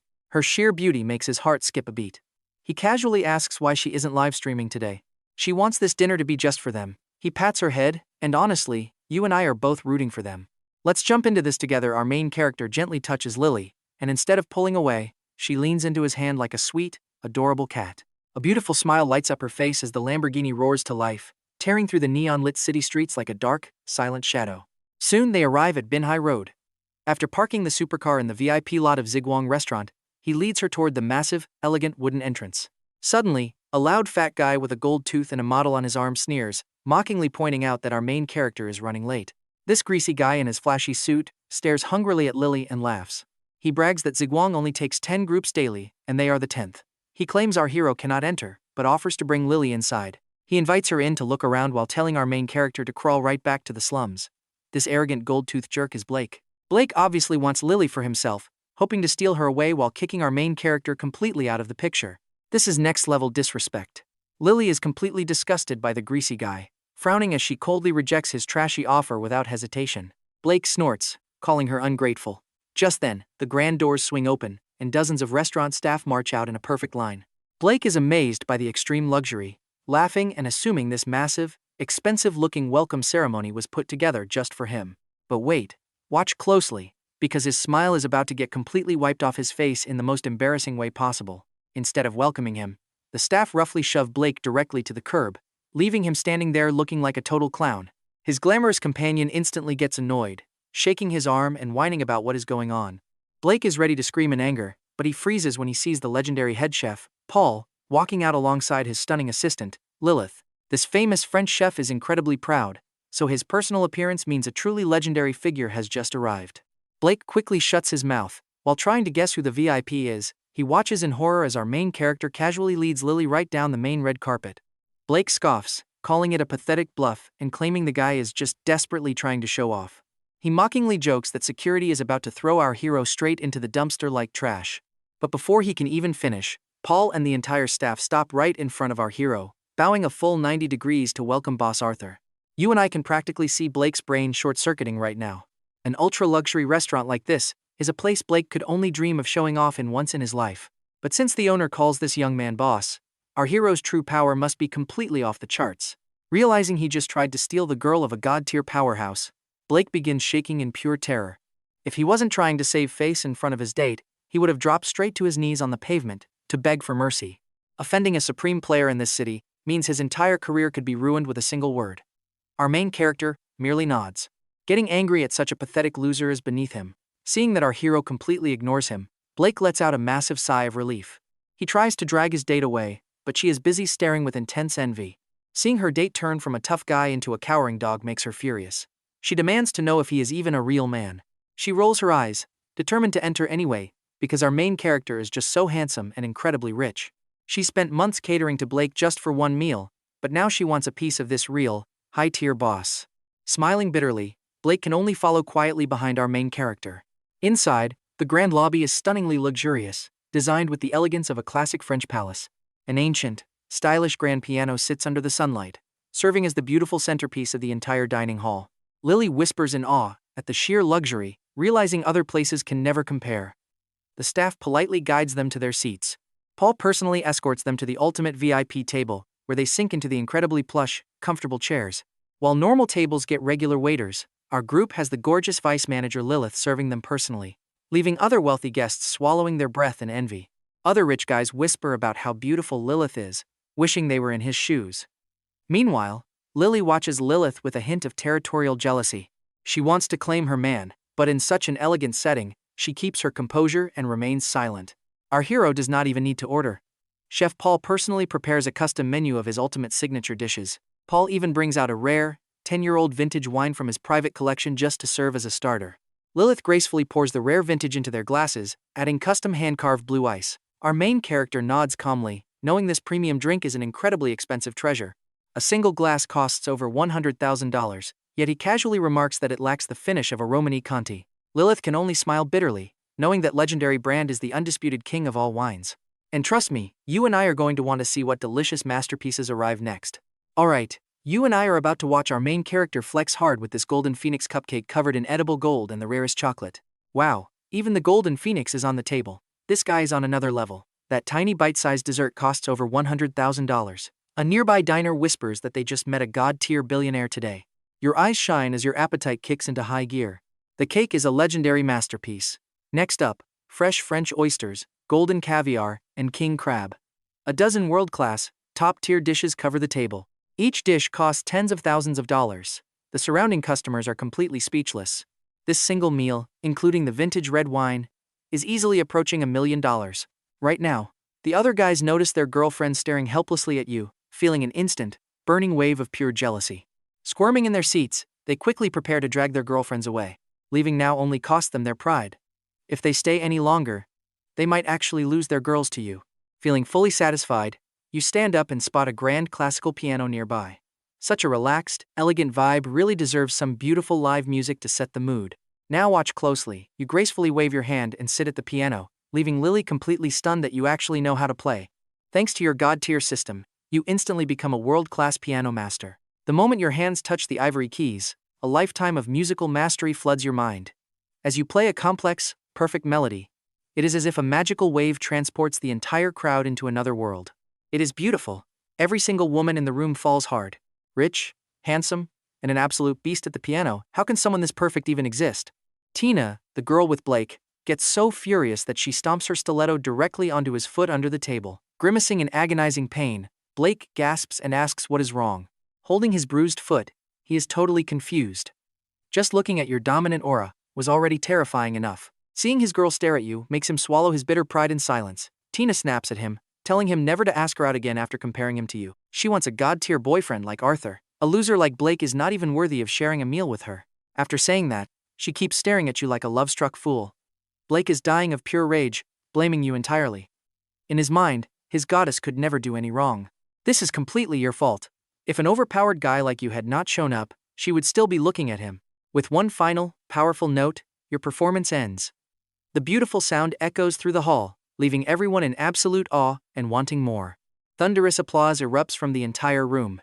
Offering a faint smile, you calmly stand up and stroll back to your table. You and I knew you were good, but Lily is totally blown away, claiming your legendary playing is easily master level. Lily looks at you with pure adoration. You humbly laugh it off, saying you only practiced occasionally. Nearby, even the elegant manager Lilith is completely speechless. Being a French girl, she absolutely lives for this level of deep romance. Your god-tier piano skills have completely won her over. Deciding it is time to wrap up the night, you give Lilith a quick nod, and she instantly understands. Lilith charges the discounted 1888 bill to Lily's card instead of the full 100,000. By now, the heavy red wine has fully kicked in. Lily's flushed face looks incredibly cute and alluring. Lilith hands back the card, unable to take her eyes off you.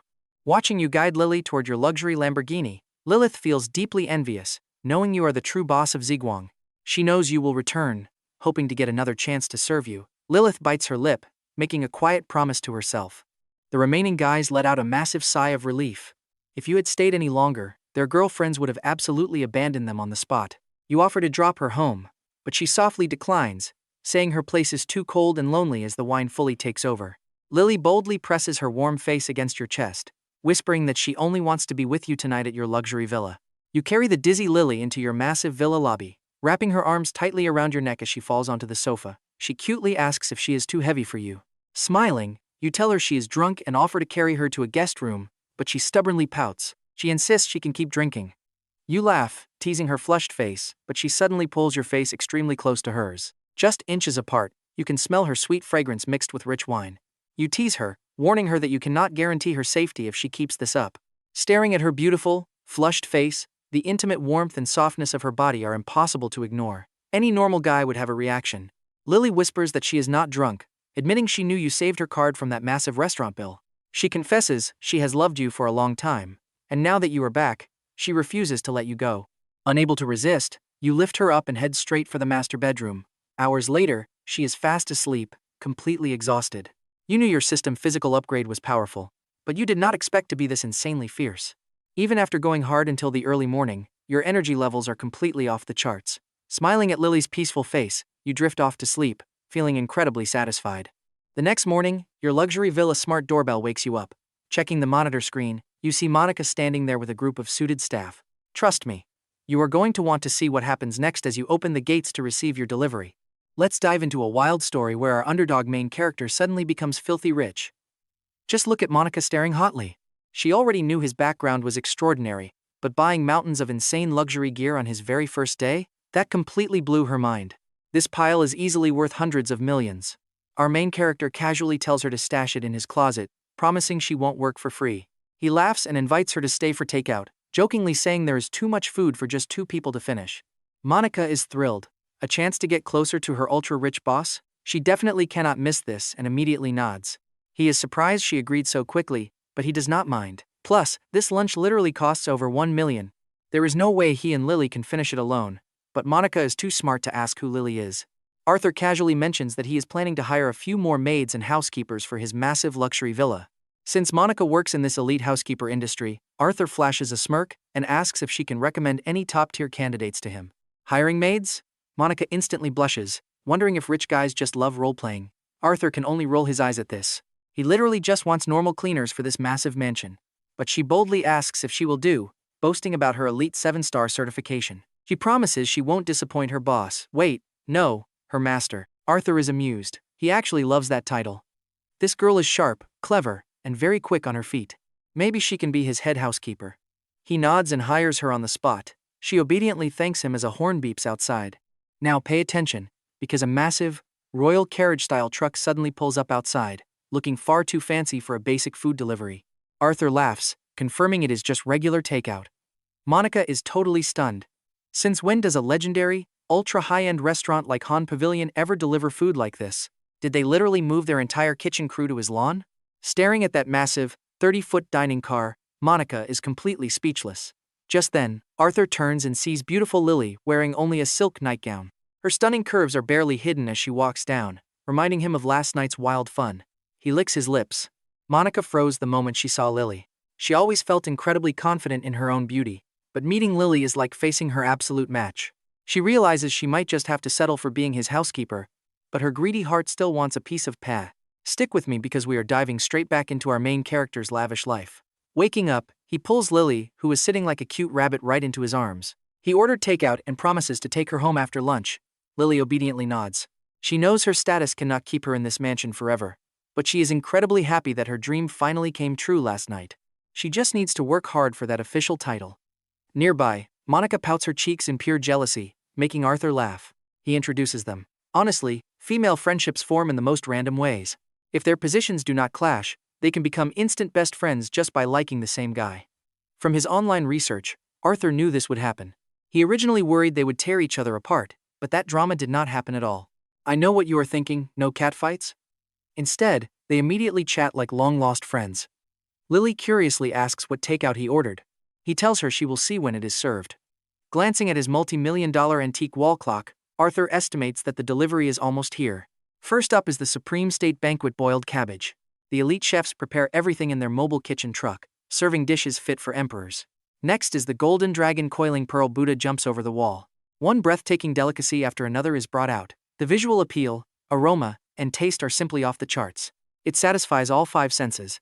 True luxury disguised as simple food. Arthur had only heard of these legendary dishes, but today he sees them. Since they cannot finish all this food, Arthur generously invites the busy chefs to sit down and eat with them. Let's pause for a second. This is actually a calculated move. Arthur is actively trying to win over these master culinary artists. But the chefs look completely terrified. This meal cost more than their salary for several years. How could they dare dine with a literal billionaire? But thanks to Monica's supreme persuasion skills, they sit down. This is easily the most satisfying meal since Arthur became filthy rich. Sure, last night's Western dinner was fancy, but the portions were way too small. He paid over 100,000 for a tiny gold leaf cake. Spending over $1 million left him hungry. Real feast food belongs to traditional banquets. He smiles and casually pops open a bottle of rare national treasure wine worth over $3 million, offering everyone a glass. The terrified chefs jump up, practically shaking. They stammer that a single pour of this wine is worth hundreds of thousands. They fear split billing would bankrupt them. And that is where we leave it. Trust me, you and I would react the exact same way. Let's dive into how our dominant main character tells these terrified royal chefs to relax, laughing off their insane fear. The chefs finally sigh in relief, looking at him with absolute worship. Amusement in your eyes, you finish your wine in one single gulp. Let's jump into this crazy story where our main character treats legendary wine like tap water, leaving the chefs totally speechless. A $3 million national treasure wine, downed in one single gulp.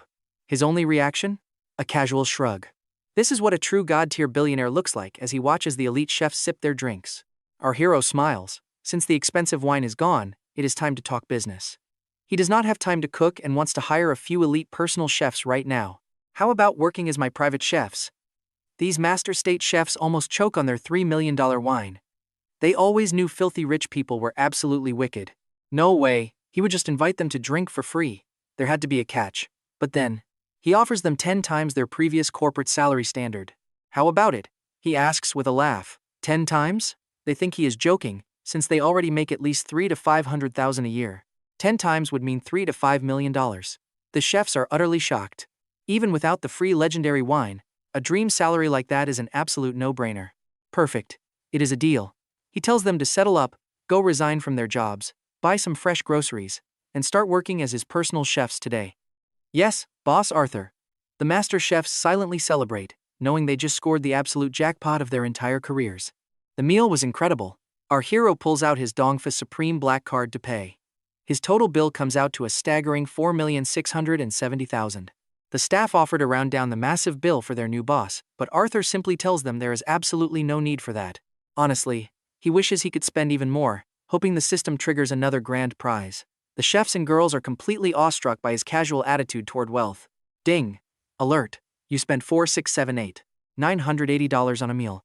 Your reward is the entire Leffe wine estate in France, plus a universally accepted Centurion Black Gold card. Absolutely insane. A single dinner gets him a whole French vineyard. Listening to the sweet system notification sounds, he cannot help but feel deeply satisfied. This legendary vineyard is the most valuable estate in Europe, worth 6 billion euros. But even that massive reward pale in comparison to his new Centurion Black Gold card. He never expected this legendary card. Now, pay attention here, because this is the ultimate symbol of absolute global status. Only elite world leaders, top-tier billionaires, and individuals with untouchable global power can ever dream of holding this legendary card. Hailed as the king of cards, its spending limit is functionally non-existent. Just think about that. It is an extremely terrifying amount of financial power. Once the master chefs leave, Arthur prepares to drive Lily home. As for cleaning his massive new mansion, Monica will hire a professional team to handle everything. With a massive roar, his rare Lamborghini Veneno arrives at the residential gates like lightning. Following a sweet goodbye kiss, Lily steps out. Our hero opens his phone out of habit, only to find his notifications have completely exploded. Arthur, is this actually you? You are trending everywhere on social media. Man, you play the piano like a literal god. Tell me this is real. I have never seen you play like this. Shifting his gaze, he clicks the viral videos. The background is undeniably inside the luxurious restaurant. He shakes his head with a quiet smile. Yesterday, he just played a quick song because he was in a good mood. Now, I know what you are thinking. Who wouldn't want to be famous? But Arthur just sighs and shrugs. He genuinely never wanted this sudden, massive online popularity. Heading back to the mansion, he finds Monica staring intensely at her phone screen, with glowing eyes. What is catching your attention so much? He asks. He takes a quick look. It is the viral video of him at the piano. So, you are actually a musical genius? Monica asks, her eyes sparkling. The internet has already labeled you the ultimate modern dream guy. If you start live streaming and show your handsome face, you could easily ride this massive wave to superstar status. You could be the nation's new favorite husband. Arthur just laughs, saying no thanks to that. I would be completely buried under a mountain of private messages. He rolls his eyes. Monica covers her mouth, letting out a rare, adorable laugh. Suddenly, the doorbell rings. Arthur raises an eyebrow and checks the screen. It is the group of female applicants Monica invited for the maid positions. At first, these proud girls were completely unwilling to work at a private home. But once they heard about the $8 million annual salary, they rushed to the luxury villa immediately, fixing their makeup in a total panic. They are certainly eager, Arthur chuckles, amused. Outside the heavy doors, a beautiful girl named Grace holds her arm, feeling deeply conflicted and anxious. What if this rich owner is just some creepy old man? Offering such a crazy salary must mean he wants her to do something shameful. How should she choose? Should she succumb to the massive pile of cash? Or protect her dignity? Just as she is deeply panicking, the heavy front door swings wide open. This is a rare shot at an $8 million annual salary. She must seize it. Grace and the 9 other beauties step inside Villa Number 1. Welcome to Villa Number 1. I am Monica, the head housekeeper. Monica stands tall, instantly returning to her cold, strictly professional, elegant self. Hello, my name is Grace, the nervous girl stammers. Despite having incredible degrees and professional skills, they have never met a housekeeper like Monica, who radiates both mature beauty and a highly intimidating, powerful aura. The girls instantly freeze up. Do not be nervous, I only work for our master, Monica says. She then turns and bows deeply to Arthur, lounging on the couch. Hearing such a classic anime title makes these young, innocent girls blush furiously, but when they lock eyes with the handsome master smiling warmly from the couch, their faces turn completely crimson. Wait, isn't he the legendary piano god currently trending all over social media? The girls all stare in absolute disbelief.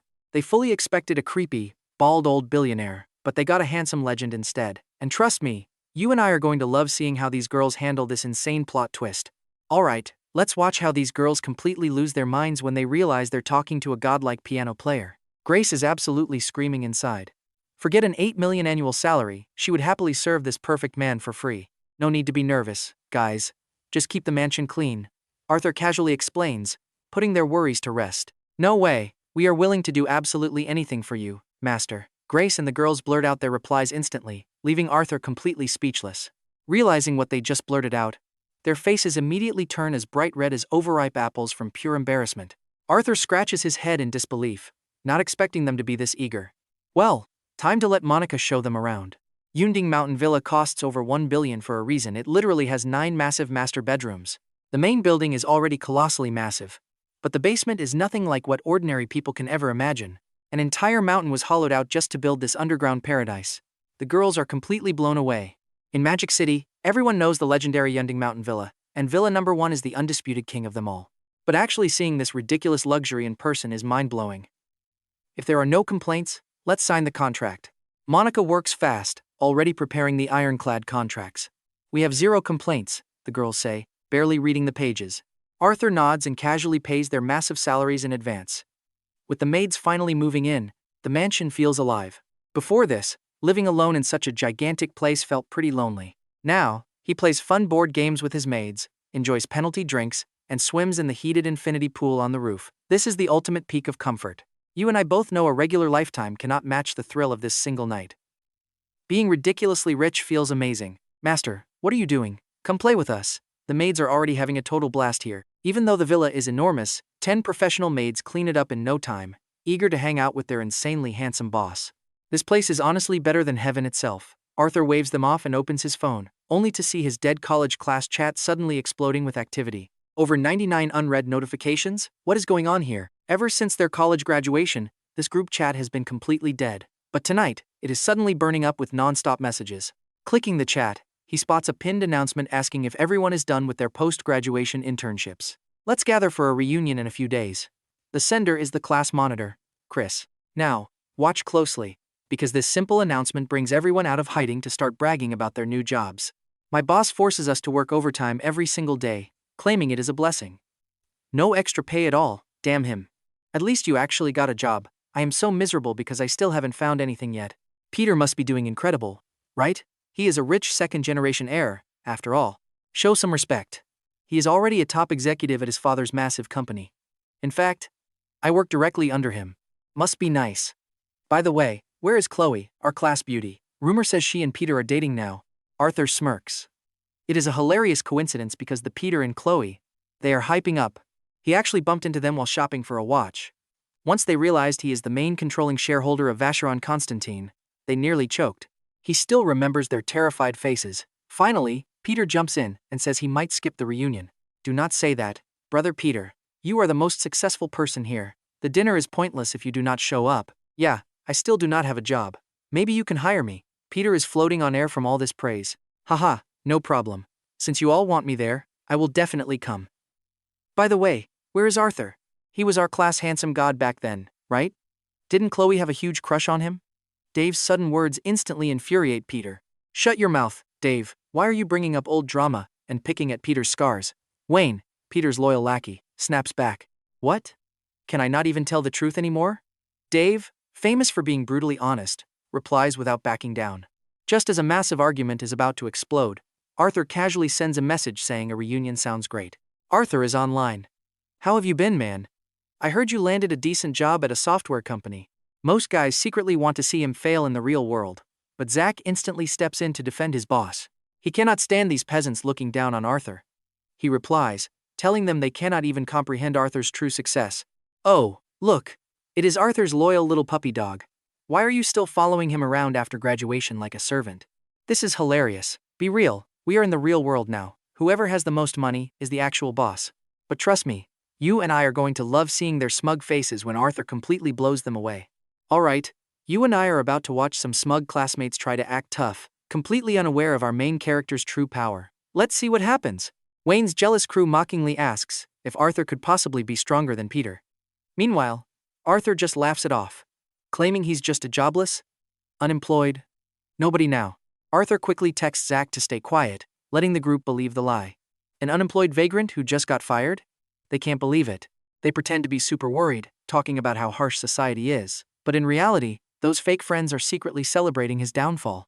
Arthur completely ignores the spam. If they knew his actual godlike status, the massive gap between them would literally blow their minds. So, it's set. They agree to meet in 3 days at Fengzan. But Chris is confused, asking what that place even is. Some complain it's too cheap. Then Haley chimes in, pointing out that dining at Fengzan isn't actually cheap for average people. With average meals costing hundreds of dollars and everyone still being broke interns, Chris gets surprised when Haley boasts about her rich boyfriend booking a venue. He promised to book a spot at the legendary Han Pavilion in 3 days, telling everyone to just head straight there for the party. Haley smirks at her screen with pure arrogance. Meanwhile, the class chat explodes. The Han Pavilion is the most elite spot in the city. It's a 5-star dining palace, where a single meal costs tens of thousands. A group gathering there would easily cost hundreds of thousands. Everyone eagerly agrees when class monitor Chris asks for their thoughts, thrilled that a wealthy big shot is paying for everything. They all jump at the chance to witness how the elite live, since none of them could ever dream of eating at such a luxury restaurant. Now watch closely, because while they think they are getting a free ride from a big shot, they have no idea who the real boss is. Arthur just shrugs his shoulders, completely unbothered. He only cares about catching up with a few real, genuine friends he had back in college. As for how the other classmates show off, he couldn't care less. Suddenly, his bedroom door swings open, and Monica steps in wearing stunning black silk, instantly making Arthur's blood run wild. He quickly puts his phone away, trying to catch his breath. Seeing the stunning beauty with a fiery figure, wearing black silk suspenders that show off her legs, is almost too much. Honestly, what guy could possibly stay calm looking at this? Monica bites her lip, staring at Arthur with intense adoration, as she offers to serve her master. Arthur can't help but gulp. Without a word, Monica walks over and starts giving him a gentle massage. Compared to Lily, Monica really knows exactly what she's doing to keep her master happy. From the bedroom balcony to the luxurious panoramic sofa, every corner of the villa is filled with absolute joy and unforgettable passion. Eventually, they wrap up their passionate night. After a relaxing bath, Arthur holds her stunning body close and peacefully falls asleep. Thanks to his martial arts transformation, his body is built completely different from regular guys. Naturally, his stamina is on a whole different level. Monica looks at Arthur with pure adoration, completely satisfied to have won his date the next morning. The elite chefs you hired with massive wealth are already busy preparing breakfast, using only the finest premium ingredients. These elite culinary masters do not just cook, they are top-tier nutrition experts too. They design a custom menu for Arthur, balancing ultimate health with unmatched flavor. And of course, powerful tonics are absolutely mandatory here. The chefs immediately agreed after seeing a crowd of maid outfits in the mansion. Honestly, the life of the ultra-rich is just on another level. Now, pay attention to this moment. Chef Chen jokes about these gorgeous maids being used just for basic sweeping, raising his eyebrows with a very mischievous laugh. With so many beauties, how does the boss survive every night? If he overdoes it and ruins his health, that would be terrible. The head chef snaps back instantly. With legends like us in the kitchen, if the boss lacks stamina, we should be deeply ashamed of our skills. The chefs quickly nod, wiping away their cold sweat. We need to prepare the ultimate stamina soup, so nobody laughs at our ability to nourish him. The head chef immediately adds several expensive, powerful tonic dishes to the menu. Meanwhile, after a night of intense work, sleeping is incredibly sweet. You stretch your back, casually pinching Monica's soft, beautiful curves before finally getting out of bed. But after Arthur finishes washing up, drying his hair, and stepping back into the bedroom, Yumo is still under the covers. He asks why, making her face turn completely red. I know what you are thinking. She pouts, complaining her legs are too weak because he is just too dominant, making him burst into a proud laugh. Do not worry, I checked on breakfast. The chefs prepared ultimate stamina tonics, more than enough to help you recover all of your energy. Yumo's face blushes deeper, whining that her master is simply too wicked. Between Guanru, the others, and the new royal chefs, there are over a dozen people gathered for breakfast. Luckily, the dining room of Villa Number 1 is massive. A dozen people sitting down does not feel crowded at all. Instead, it feels like an elite gathering of a grand, wealthy royal family. Sitting in the master seat, Arthur enjoys the luxury shrimp and egg dish, knowing a single bowl of this at the famous Han Pavilion would cost a massive fortune. Oh, by the way, boss, when we left to work for you, the old owner of Han Pavilion did not complain. He actually told us to do our best. He even had us deliver the exclusive Black Dragon Supreme gold card of Han Pavilion directly to you. Chef Dong Jianfeng respectfully hands over the gold card. You raise an eyebrow, understanding the owner's deep respect. Trust me, you and I are about to watch him rule this city. All right. You and I can see this guy clearly realized our main character is an absolute powerhouse, so he immediately decided to kiss up instead of picking a fight. You and I are about to see how a simple gift can change everything. Arthur smiled, holding a Black Dragon Supreme gold card. What was the story behind this legendary item? Turns out, this Black Dragon card is the ultimate VIP pass at Han Pavilion. Only 2 elites ever owned one. First was the legendary stock god Warren Buffett, and second was Chairman Wang, the absolute richest real estate tycoon in the entire country. Arthur raised an eyebrow in surprise. Even he knew of Buffett, the world-famous financial genius hailed across the globe as the ultimate stock god. So that legendary old billionaire actually ate lunch here. And Chairman Wang was even more famous. As the reigning richest man in the nation for years, his name needed absolutely no introduction to anyone. Arthur pocketed the card. Holding this meant free dining for life at Han Pavilion, elite VIP status, and exclusive access to their most luxurious private room, the Black Dragon Pavilion. That is right. The Black Dragon room is completely locked to ordinary VIPs.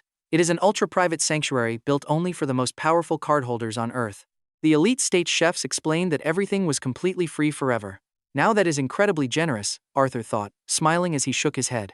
Spending over $5 million on a single lunch had clearly terrified the restaurant boss. With business settled, the master chefs proudly began presenting their legendary dishes to him.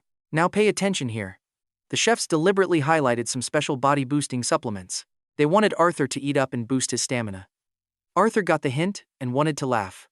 He was already a grandmaster of martial arts.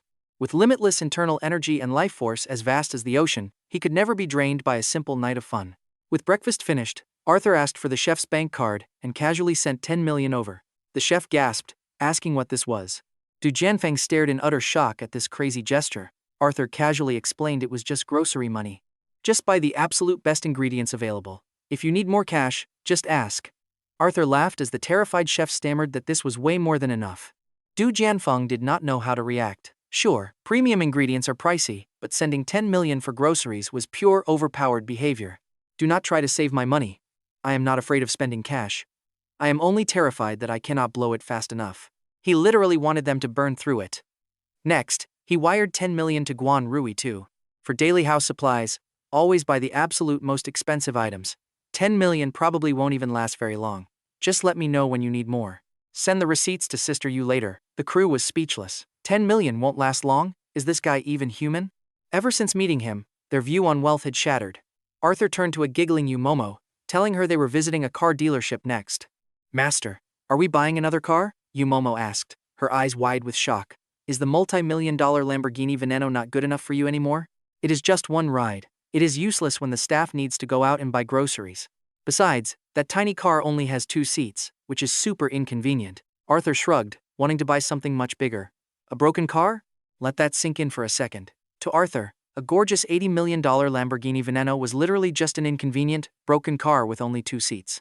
If you want a new vehicle, There is a massive auto show happening in the Magic City right now, Momo suggested after finally recovering from her shock.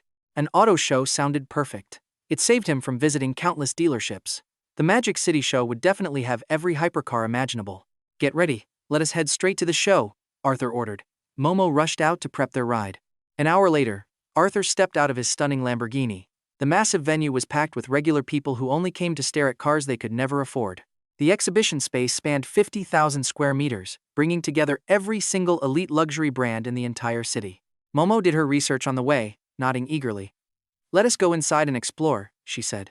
A guy driving an $80 million Lamborghini is definitely here to buy an elite machine. This is going to be epic. He is totally different from us, broke spectators. Let us follow this legendary rich guy and see how the top tier lives. Right in the center of the show was the Rolls-Royce booth, displaying the absolute crown jewel of their collection. A fully customized Rolls-Royce Phantom. The golden spirit of ecstasy on the hood screamed absolute luxury and power. Drawn to its imposing design and elite presence, Arthur pointed at the massive Phantom. I will take this one, he said. The crowd following him froze in pure shock. Is this really how multi-billionaires shop? He is so dominant. He sounds like he is just buying cheap vegetables at a local market. A customized Phantom easily costs $40 million. The car was only meant for display. The staff never expected a buyer. Sir, are you serious? This is a fully upgraded model. The price is $58.88 million. The salesman stuttered. Can this young kid actually afford this? He must be joking. Young people always talk big until they hear the price tag. Watch him run away in total embarrassment now. The onlookers sneered.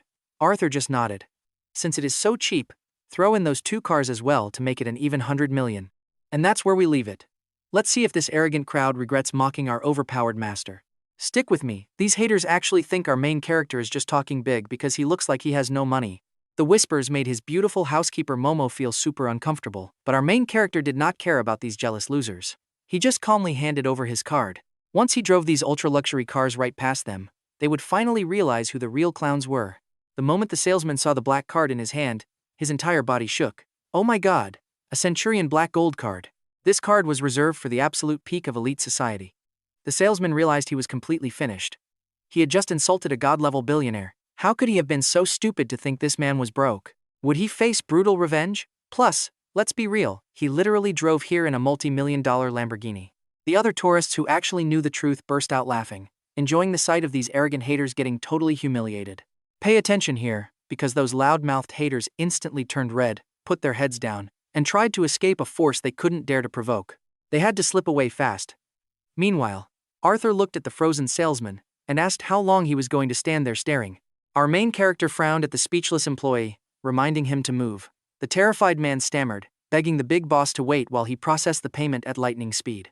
He snapped out of his trance with a violent shiver. Who would ever dare to offend a customer holding a legendary black card? Paperwork that usually takes days was finished in an extremely short time. The manager bowed, announcing the total of $138 million was paid. He respectfully handed the legendary black card back with both hands. Suddenly, a system notification rang. Spend of $138 million on transport detected. The system reward? 10 entire buildings of premium school district housing in the Magic City. Yes, 10 whole buildings. Even our main character gasped at this massive reward. We are talking about 10 entire buildings, not just 10 small apartments. With dozens of units each, that was easily hundreds of homes. 10 full buildings meant up to 2,000 prime apartments. And these were highly coveted school district properties in the heart of the city. Even at a cheap estimate of $15 million per flat, he just gained $20 billion in assets. This system is ridiculously overpowered. An intense wave of secret joy hit his heart. He could just rent them all out and enjoy a massive, unending wave of passive cash flow every single year. And if he got bored of being a landlord, he could just sell them all in bulk. When you are this rich, you do whatever you want. At first, he worried that being incredibly wealthy and lying on piles of cash every day would make him feel bored. But now, playing the role of a busy landlord seemed like the perfect fun hobby. No wonder those insanely wealthy bosses still collect rent in person instead of hiring helpers. They just love the simple daily thrill. He finally understood how these super rich bosses think. Too much money makes normal life boring. Sitting around doing nothing is just painful. Right then, the manager rubbed his hands with a cowardly smile, calling out Arthur's name. He asked where they should deliver the vehicles. After all, Arthur and his stunning housekeeper were only 2 people and could not drive them all. Being a smart businessman, the manager wanted to handle this personally. Arthur simply told him to deliver everything to Villa Number 1 on Yunding Mountain, pointing to his housekeeper. He pointed at Momo to handle the details. The manager stood frozen. What kind of legendary, god-tier powerhouse was this young man standing before him? He bought luxury cars like buying vegetables, dropping over 100 million without even blinking. Now, it turned out he owned the ultimate royal villa on Yundeng Mountain, the exact same one the city's top billionaires fought over. That legendary property was listed at 800 million, and after a fierce bidding war between the two richest billionaires, its value soared to nearly 3 billion. And this young man owned it all along. Absolutely unbelievable. A $3 billion villa. Being this rich is just on a whole different level of awesome. Now, you and I both know he is completely used to people losing their minds. He just casually walked to the next exhibit. His main goal today was simply to buy some sweet rides and trigger more system cashbacks while doing it. Even though his net worth was already in the hundreds of billions, his active cash was only a little over 1 billion from his building's rent. To him, that was way too low and did not match his true power. With a new SUV secured, he set his sights on the incredible supercar section. He bought whatever looked good. A 36 million Ferrari? Bought. A 73 million Maybach limited to only 3 units in the entire world? Also bought. Price did not matter. If he liked it, he took it. Because, with his system, spending money actually made him even richer. Cost was completely irrelevant. The crowd following him was totally stunned. Internet influencers quickly started live streaming the shopping spree, causing their online chat rooms to absolutely explode with excitement. People were screaming in shock as this legendary billionaire bought over 30 luxury supercars worth tens of millions. Are multi-million-dollar cars just cheap toys to this guy? This level of wealth was honestly terrifying. Up ahead was the famous Koenigsegg section, home to the absolute pinnacle of hypercars. Everyone wondered if he would buy one too, though the answer was pretty obvious. His black card had a daily spending limit of billions, which was more than enough to buy every single car here. The Koenigsegg exhibition manager had already heard rumors about an unstoppable, god-level billionaire buying up every single luxury car that caught his eye. He literally sprinted out of his section just to welcome Arthur from a far distance. That is the insane, unmatched power of true wealth. These hypercar sales reps usually acted incredibly snobbish and arrogant, barely even looking at normal customers. Yet today they ran out just to beg for his business. Trust me, you and I are going to love watching this legendary main character absolutely dominate these snobs in the next part. Behold the massive difference, Mr. Arthur. Alright, you and I are looking at the world's ultimate limited edition sports car, the undisputed king of this auto show.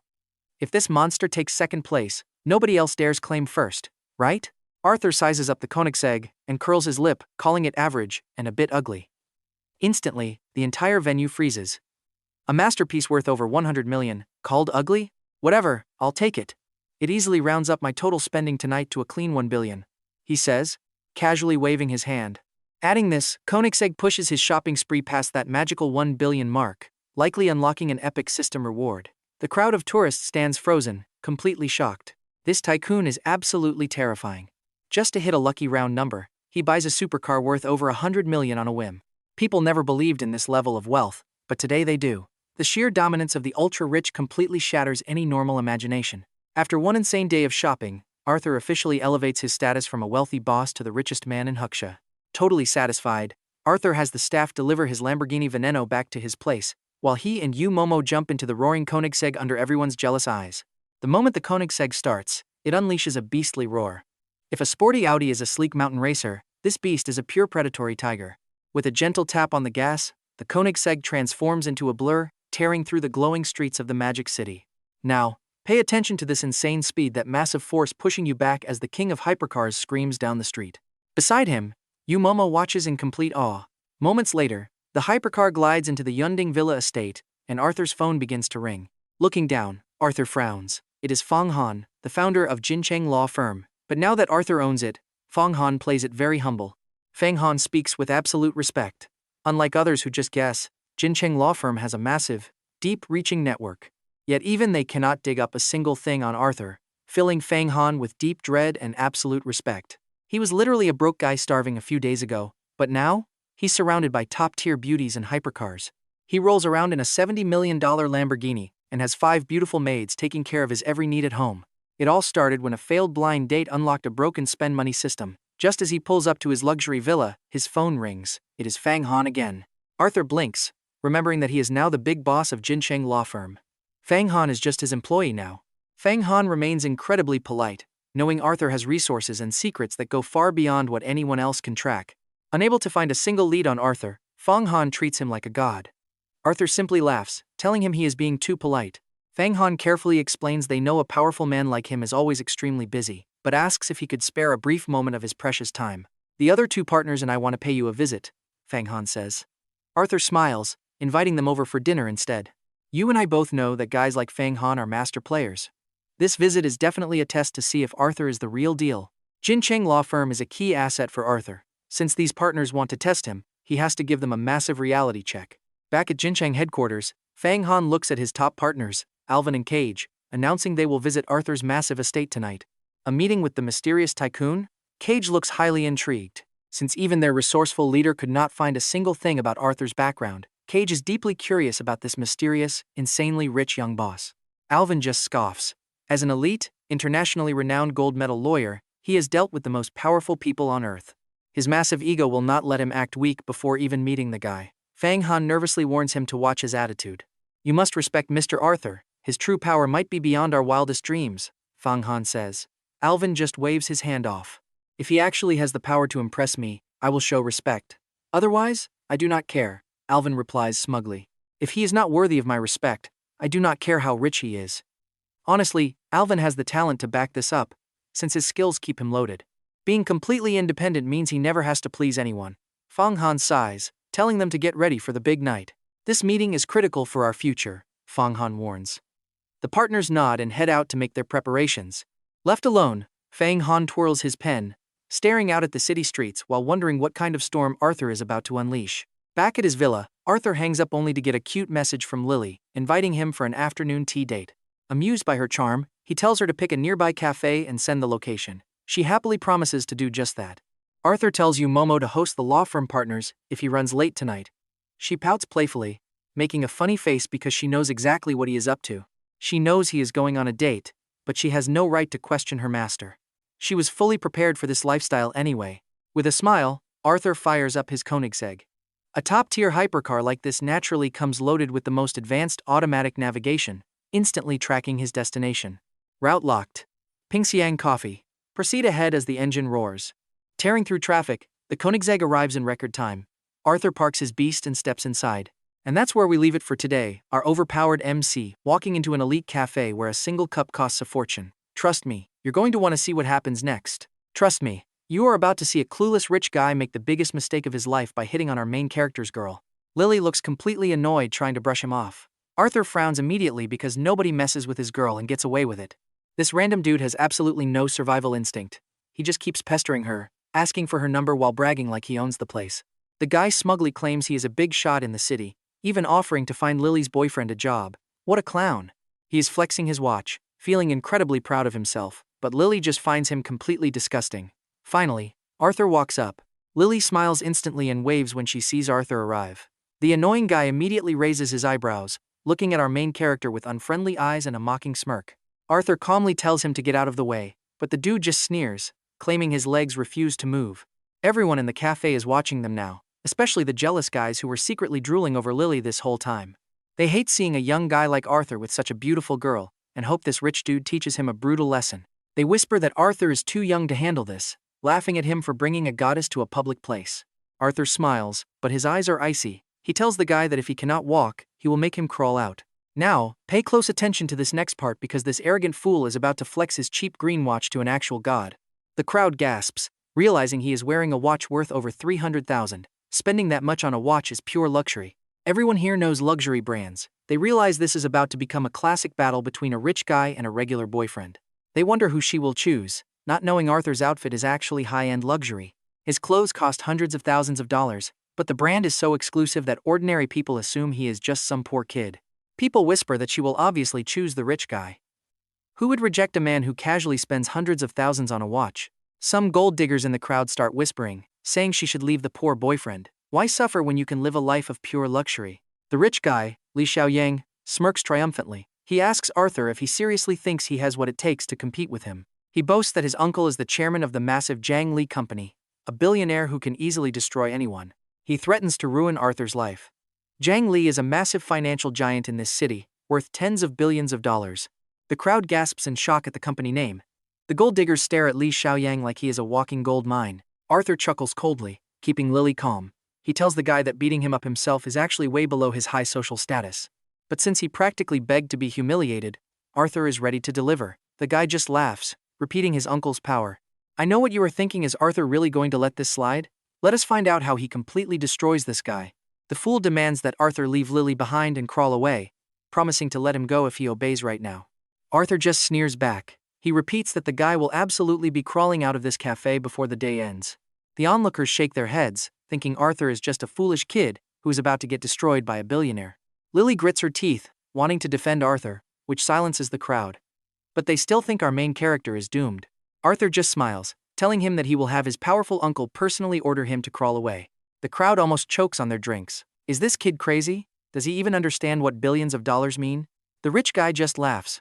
Believing he is untouchable, the rich guy laughs while Arthur calmly pulls out his phone and makes a direct call to the billionaire uncle, Fang Xiao. On the other end, Boss Fang is terrified when he sees the caller ID.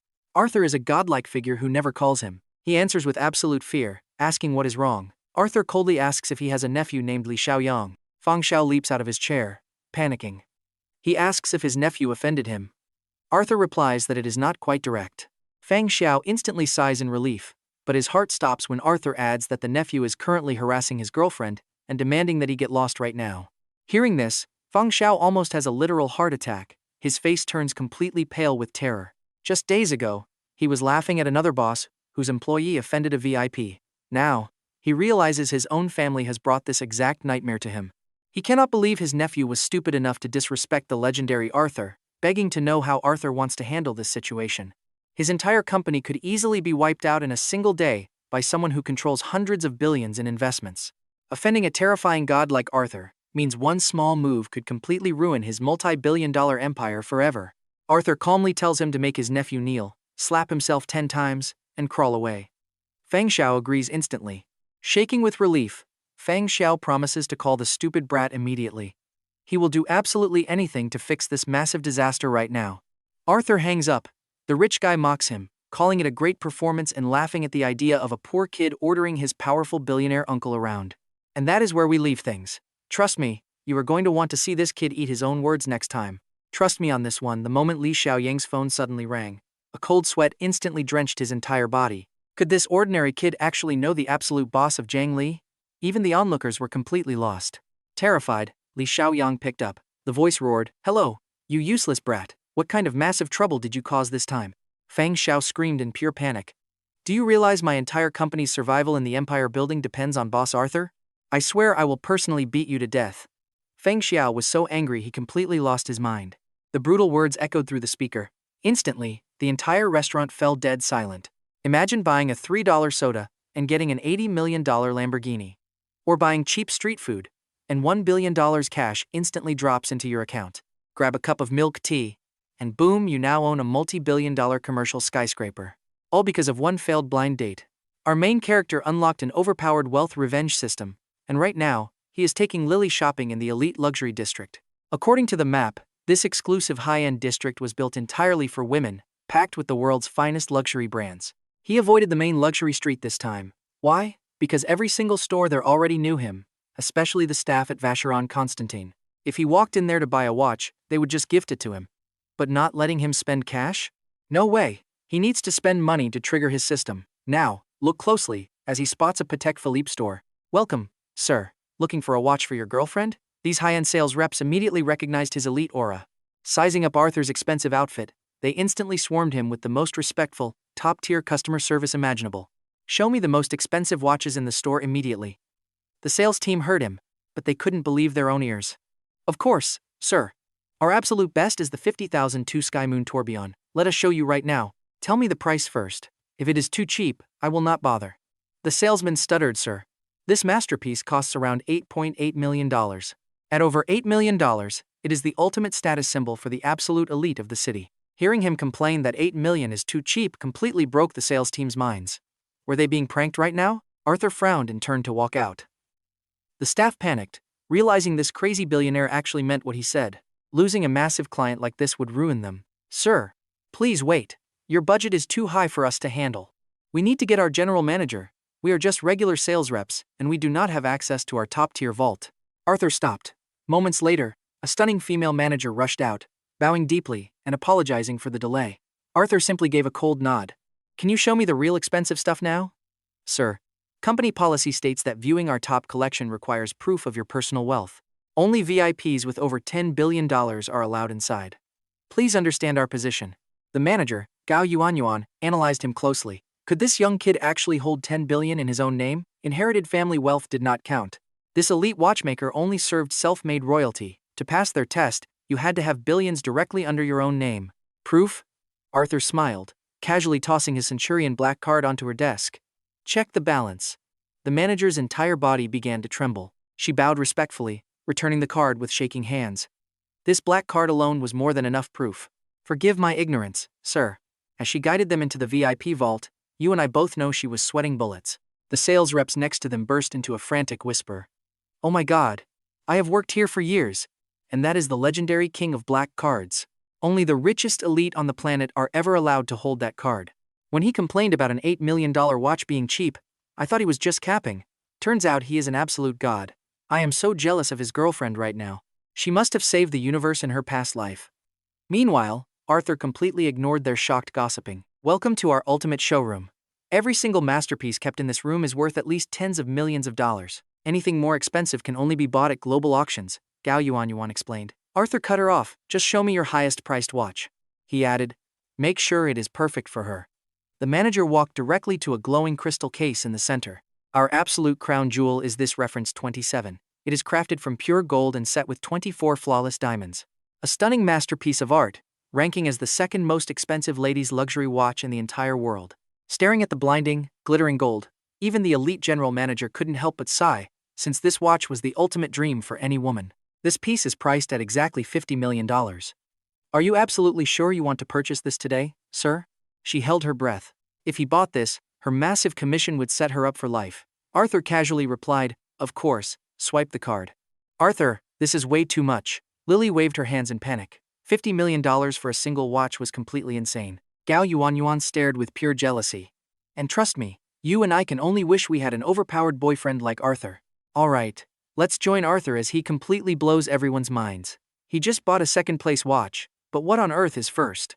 A brief flash of disappointment crossed Gao Yuanyuan's face, but she quickly forced a bright, professional smile anyway. The top spot belongs to Chopard's 210-carat masterpiece, the Empress of Watches. Guess I will just have to buy that one next. Knowing Arthur, he only wanted the absolute best, but Gao Yuanyuan smiled bitterly, explaining that it was impossible since only two pieces exist. One belongs to a mysterious billionaire, and the other is owned by the Queen of England herself. She jokingly asked if he actually planned to steal from British royalty. Arthur just smiled, quietly nodding, totally unfazed by the Queen of England. Our paths will cross eventually, he murmured. Gao Yuanyuan froze, staring at him. But after seeing him drop $50 million like pocket change using his Centurion black card, she knew he was not joking. For someone this young and powerful, meeting royalty in the future was not far-fetched at all. Honestly, even if he had already met her, it would not surprise anyone. The paperwork is finished. This Patek Philippe officially belongs to Lily, Gao Yuanyuan announced. Filled with pure envy, Arthur fastened the stunning watch onto Lily's wrist, nodding casually. Not bad, looks pretty good. Hearing this, Gao Yuanyuan completely froze in disbelief. Lily burst out laughing, saying, you are making her so awkward. Who spends $50 million on a watch and just says it looks okay? Let's keep moving, there is still plenty to buy. Lily nodded happily, her heart completely melting from his sweet gestures.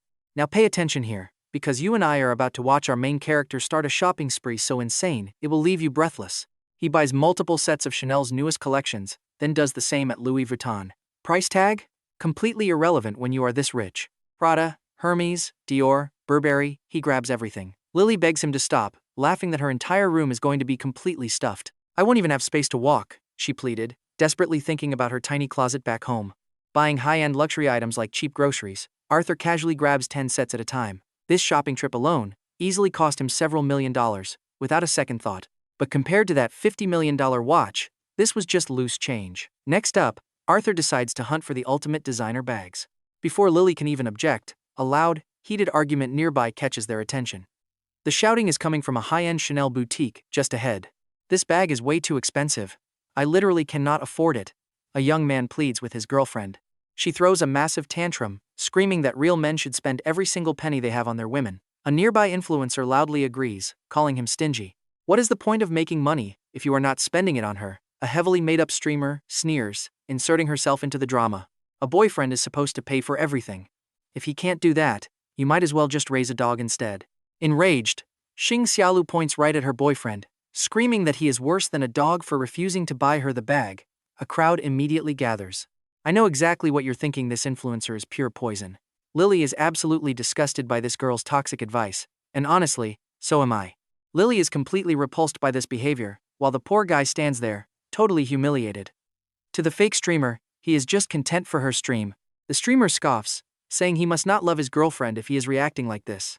She calls him unreliable and warns everyone to stay away from him. Exactly. Dump him right now. Do not waste your prime years on a broke loser who can't buy you a single purse. Xiao Lu, your last outfit already maxed out my credit cards and emptied 2 months of my hard-earned savings. I literally have zero money left. Infuriated by his hesitation, Xing Xiaolu snaps. Fine, if you won't buy it, I will give you one single chance to make things right. Tell me, what is it? Li Hua begs. Kneel down right now, she screams. Devastated and broken, the poor guy actually drops to his knees. The crowd gasps, mocking how practiced his kneeling looks. Some laugh, saying he must do this at home constantly, calling him pathetic. Onlookers shake their heads in pure disgust. Whispers fill the air as Li Hua looks up at his girlfriend with absolute heartbreak. Completely humiliated in public, he is pushed to the limit. But instead of apologizing, Xing Xiaolu continues to angrily blame him for making a scene. Li Hua's face turns bright red with anger. He slowly stands up, clenching his fists as pure rage boils inside him. I haven't even started on you yet, and you are acting mad, she sneers, crossing her arms. Li Hua just nods coldly. Good. In a burst of rage, Li Hua slams all her new shopping bags onto the ground, telling her to get lost forever. He turns around and walks away, completely done. Seeing her personal piggy bank walk away, she is stunned, then screams after him to never come back if he leaves right now.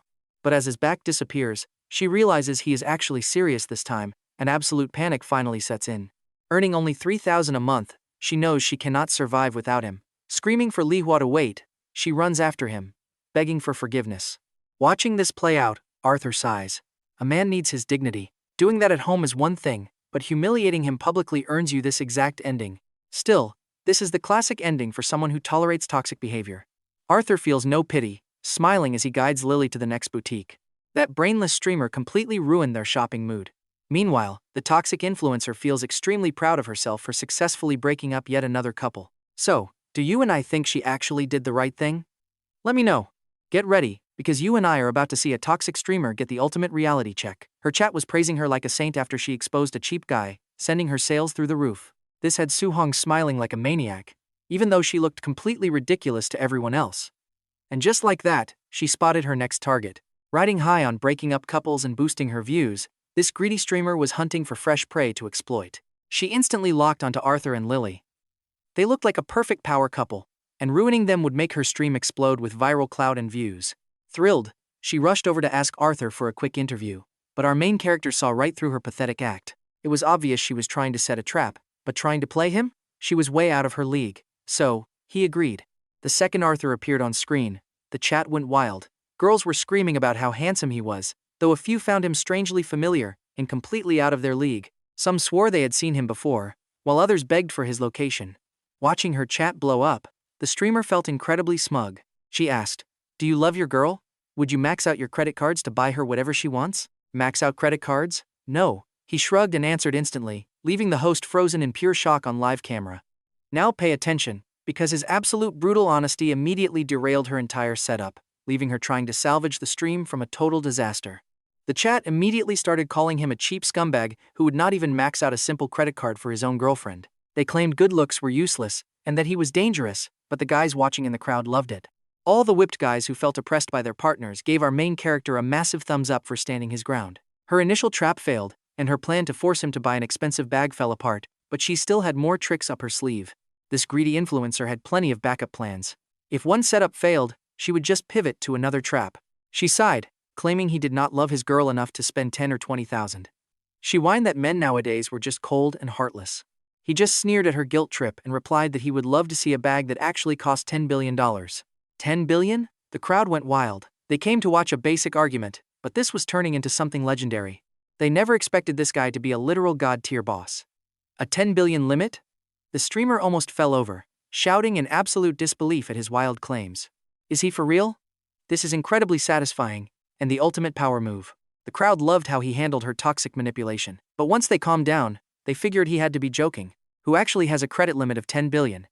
It seemed impossible, but his wild response left the host totally speechless. This guy was too tough. Lily just smiled, knowing her man was on a whole different level.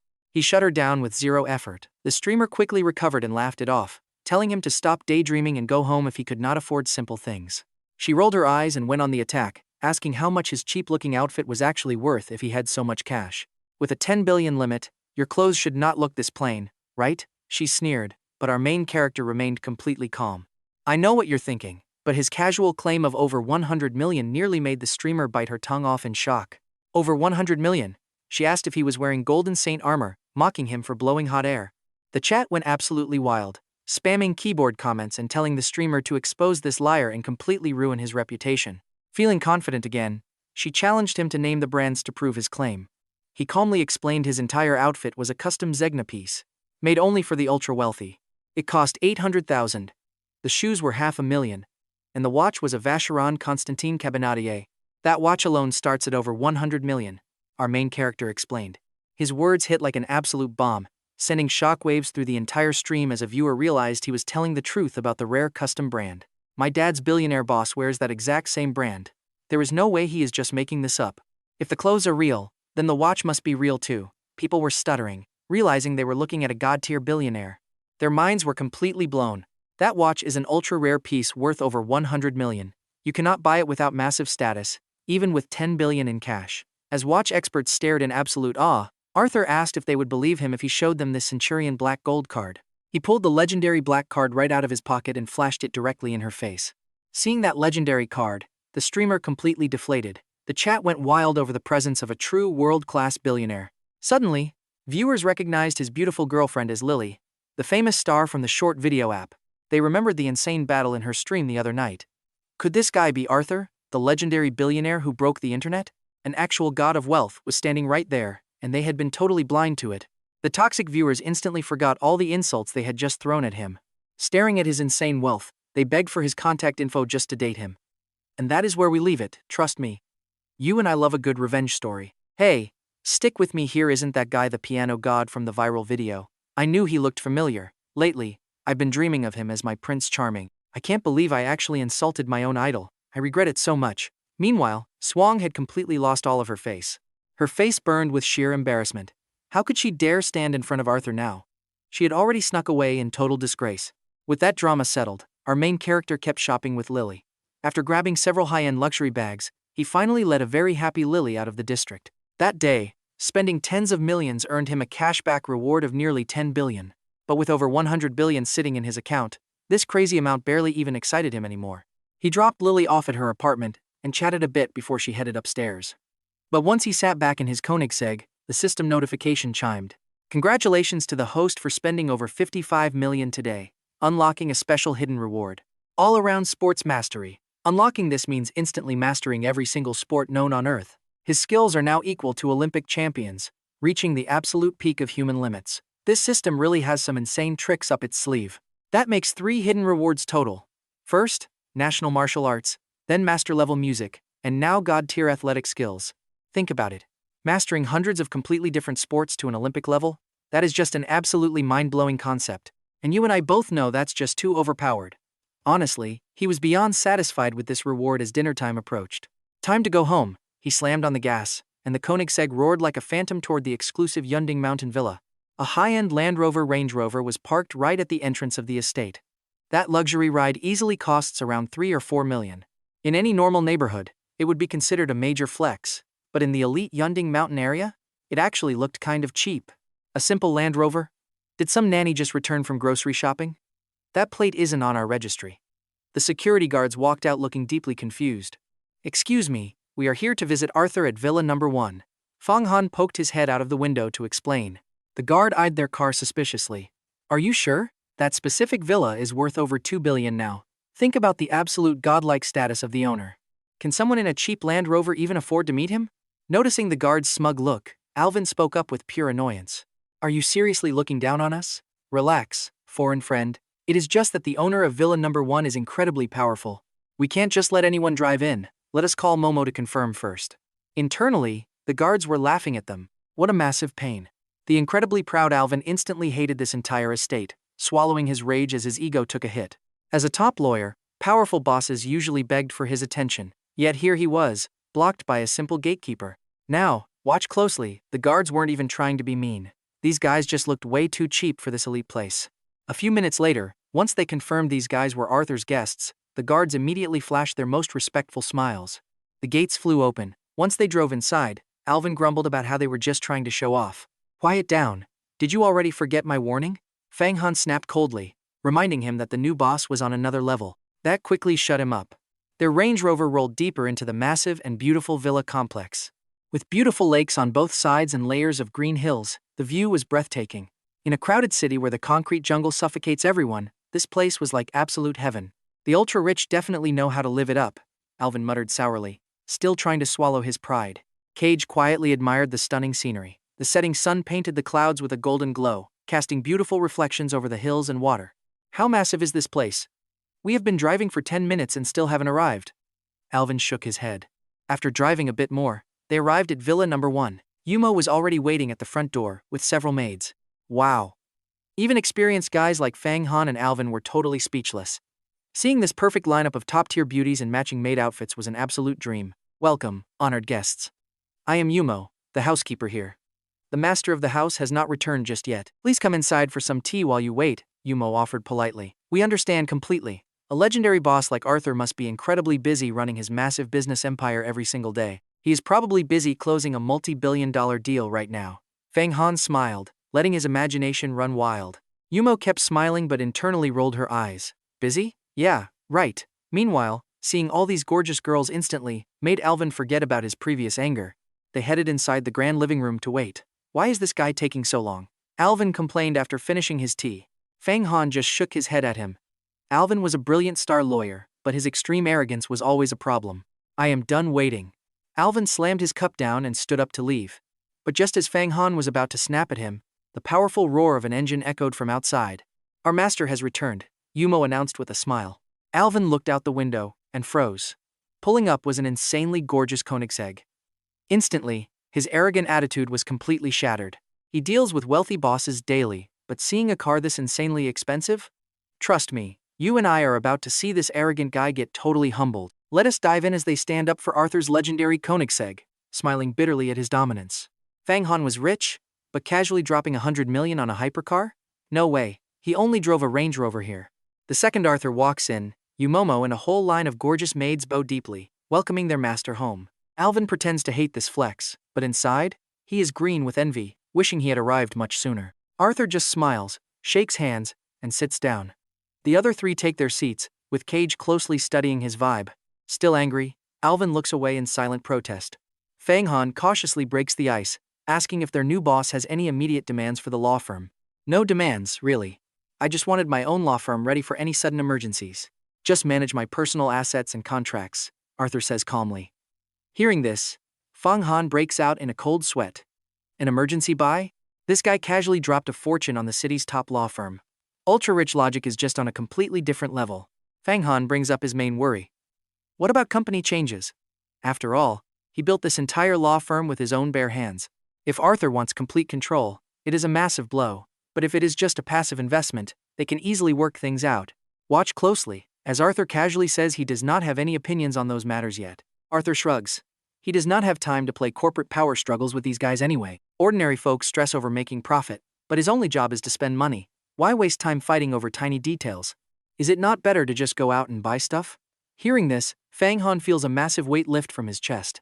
With his anxieties crushed, the entire room instantly relaxes and gets much more comfortable. Fang Han asks which of Arthur's companies need legal management, so they can start immediately.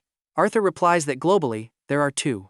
He has the Lafitte Wine Estate and Vacheron Constantin. He pauses, adding that his domestic list is much longer. He owns the massive Empire Financial Building, plus 10 entire apartment complexes in the elite school district that need contract management. And they need papers for his luxury restaurant. Hearing this massive list, Fang Han's heart skips a beat. From global luxury brands to prime city real estate, all these massive industries belong to just one guy. Even arrogant Alvin is utterly speechless. Fang Han does not know whether to laugh or cry. If he met this god-level boss sooner, he could have retired 20 years early. Any tiny thought of resisting instantly vanishes. This young boss is simply way too terrifying to ever cross. Latching onto this man means his career will skyrocket. Fighting him is just pure suicide. Fang Han cannot hide his pure excitement as a massive grin spreads across his face. You might be thinking the same as me, a luxury state banquet for dinner? Absolutely insane. This luxury feast features 9 elite dishes and 5 premium soups, mirroring the ancient royal etiquette once reserved for emperors. A state banquet? Fang Han freezes. Does this insane villa actually have top-tier national chefs on standby?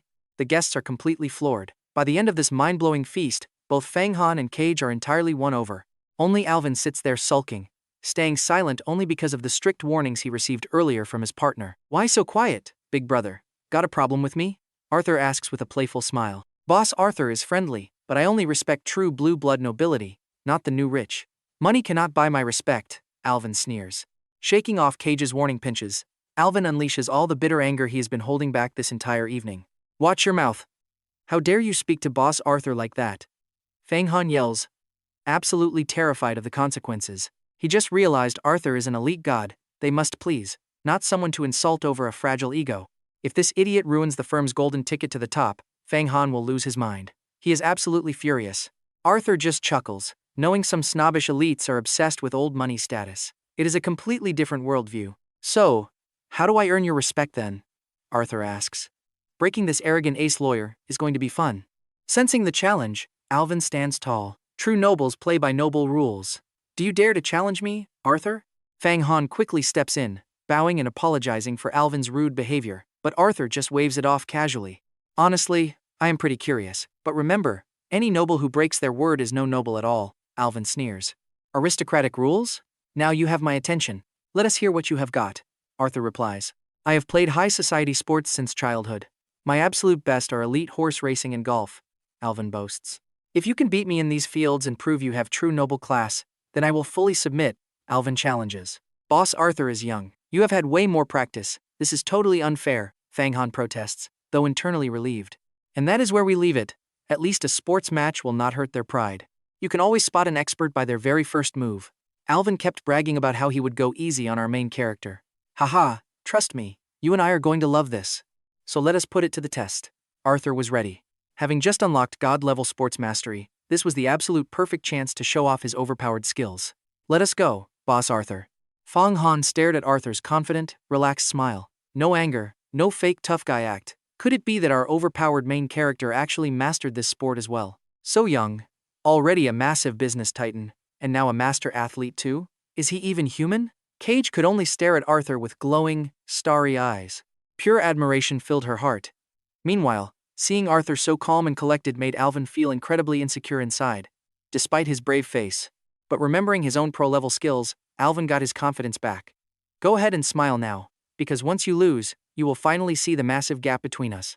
Arthur just smiled back at him. Honestly, all this talk about noble sports and gentleman rules was just Alvin talking absolute nonsense. He simply refused to admit defeat and wanted to humiliate Arthur in his own specialty, hoping to vent all the rage he had been holding inside.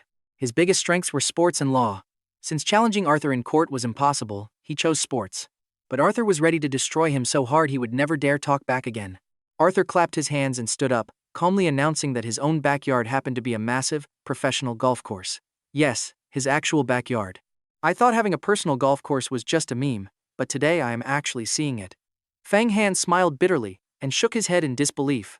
Working for such an insanely rich boss made this elite assistant feel incredibly poor every single day.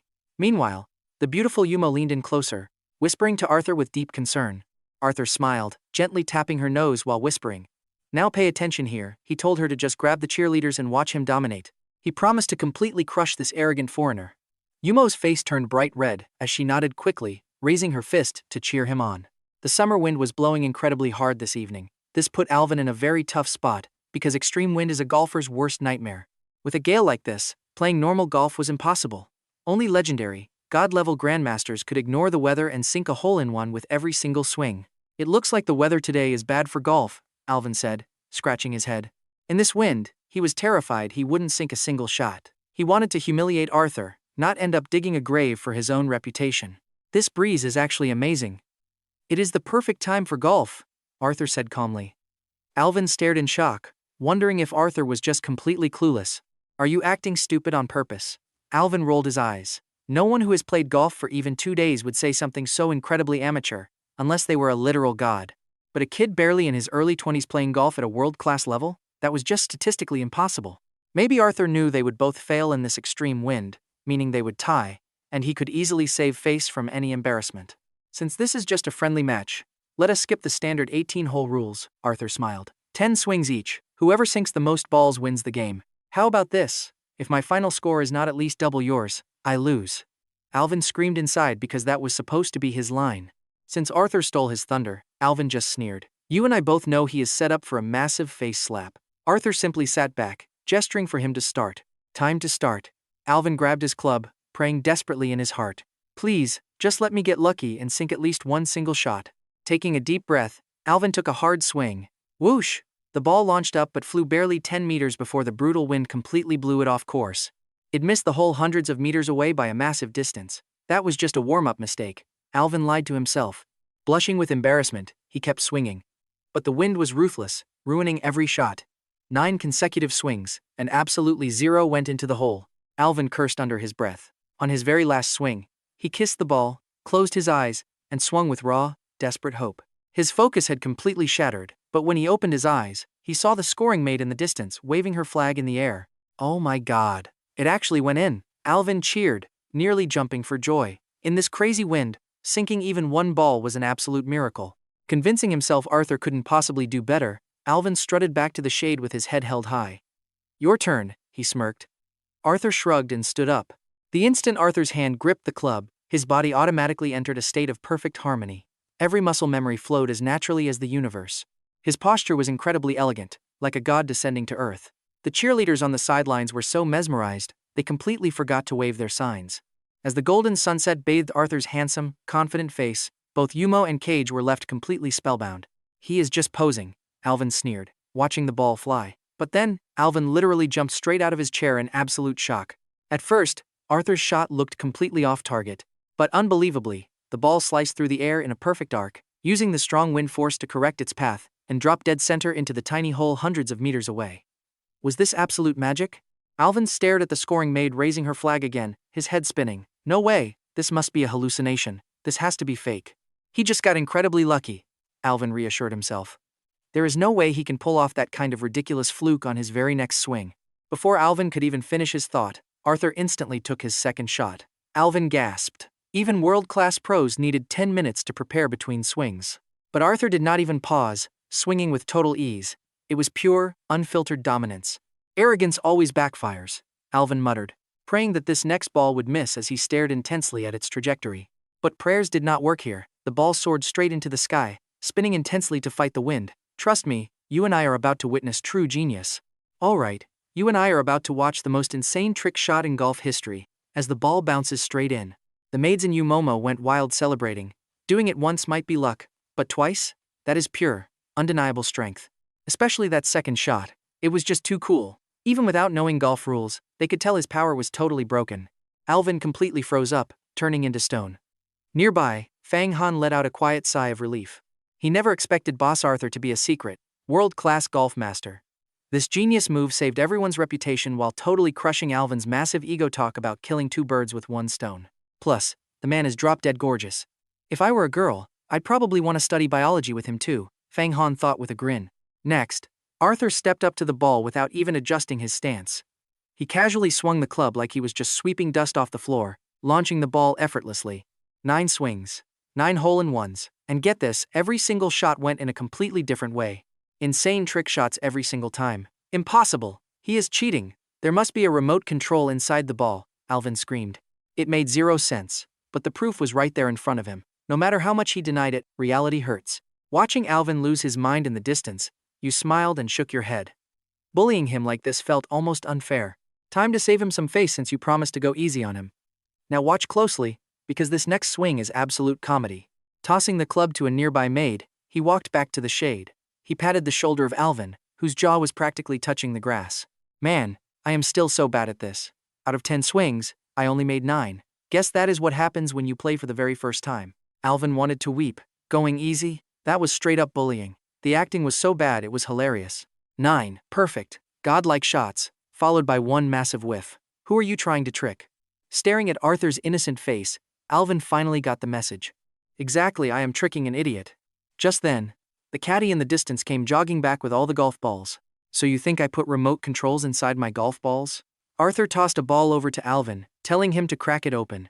A sweating Alvin quickly squeaked that he was just joking. Alvin was completely defeated now.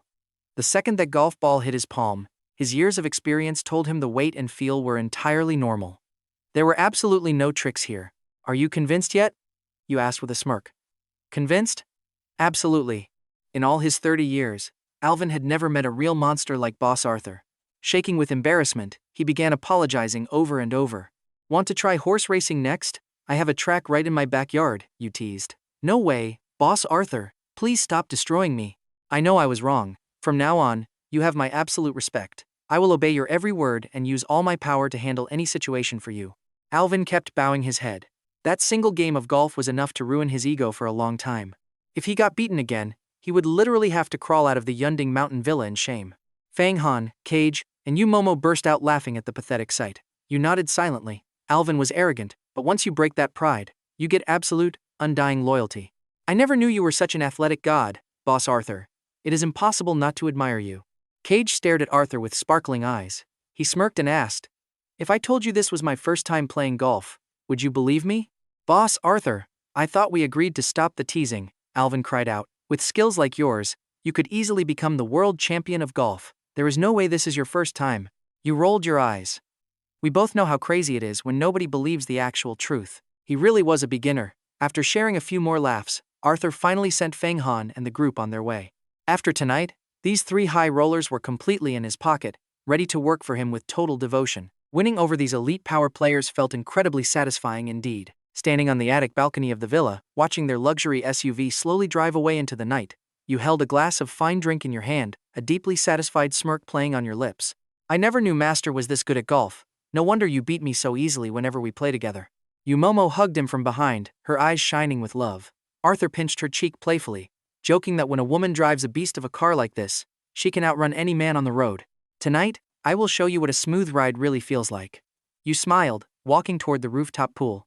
Just spending $3 on a cheap soda and getting rewarded with an $80 million Lamborghini. Buying cheap street noodles instantly drops $1 billion in cash into your bank account, while grabbing a cup of milk tea hands you a massive commercial skyscraper worth $30 billion. And it is all because a failed blind date accidentally unlocked your insane money-spending cheat system. Right after sending Fang Han and the others away, Yumomo came up from behind and wrapped her arms around you, her eyes shining with love. I never knew Master was so skilled at golf. No wonder you always beat me so easily. You gently pinched Yumomo's cheek. When a girl drives a car like this, she is just as fast as any guy. Tonight, I will show you what a smooth ride really feels like. Arthur laughed, heading to the rooftop pool. The next morning, you woke up feeling completely refreshed. Momo had amazing energy, but against a martial arts and sports god like Arthur, she was still far too weak. And that is where we leave it. Trust me, you want to see what is next. Let's dive into this wild story, where a night of heavy action leaves our female lead fast asleep. Arthur just shakes his head, casually picking up his phone to check his messages. His assistant Fang Han texts him saying they already sorted out his luxury school district housing properties. Arthur smiles, thinking to himself that this guy is incredibly fast and efficient. It looks like the assistant pulled an all-nighter, using every single connection to get it done. Having a smart, reliable guy manage his massive assets definitely gives him peace of mind. Arthur immediately dials Fang Han's number, and a polite voice instantly answers, greeting him. The phone barely rings once before it gets picked up.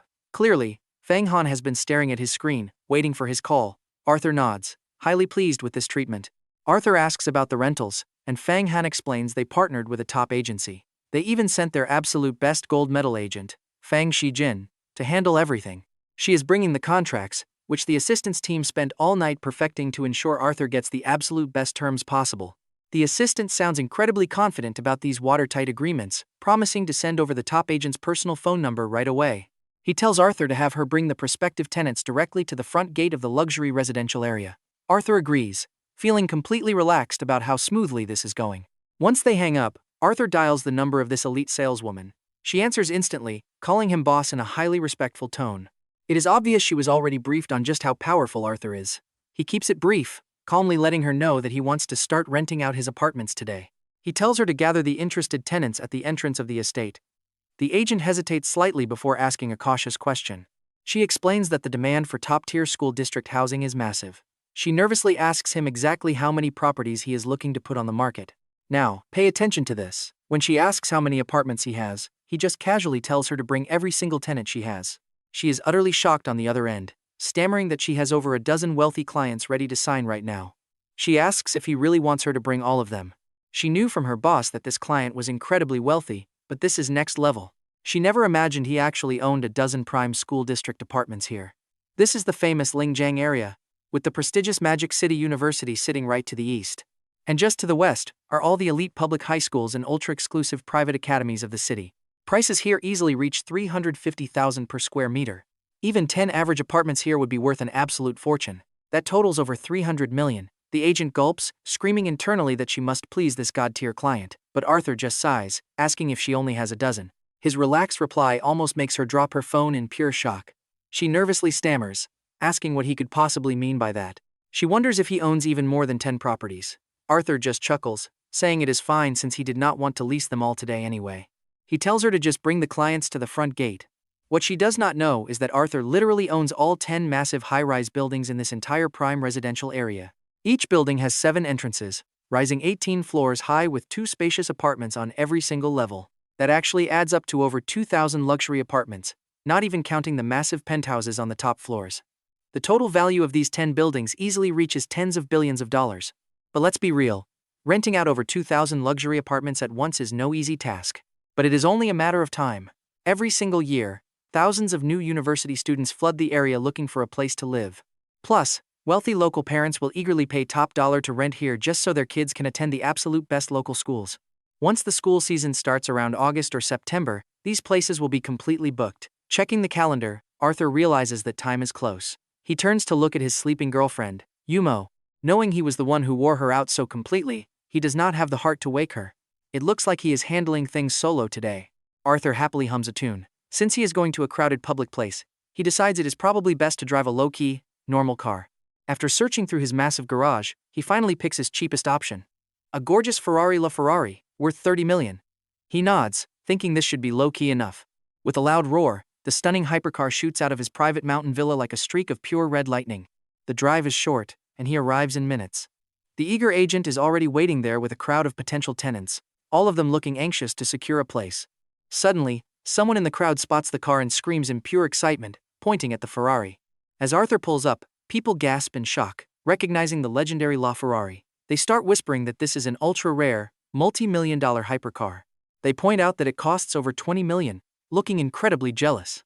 Every single passerby stops to stare at the insane masterpiece parked right at the gate. Arthur steps out of the driver's seat, feeling a bit helpless under their intense stares. He honestly just wanted to stay under the radar today. The agent rushes over to greet him with deep respect. Arthur raises an eyebrow, looking at the massive crowd of at least 20 people standing behind her. He asks if she did not say there were only a dozen. Panic flashes in the agent's eyes as she quickly tries to reassure him. She quickly explains that many parents brought their kids along, so there are actually only 13 families looking to sign leases today. Arthur feels a tiny bit disappointed by the small number, but he just waves his hand. The agent cautiously asks if he really has enough units. And trust me, we are about to see her mind blown, when he just ignores her question and directly asks the families for their requirements.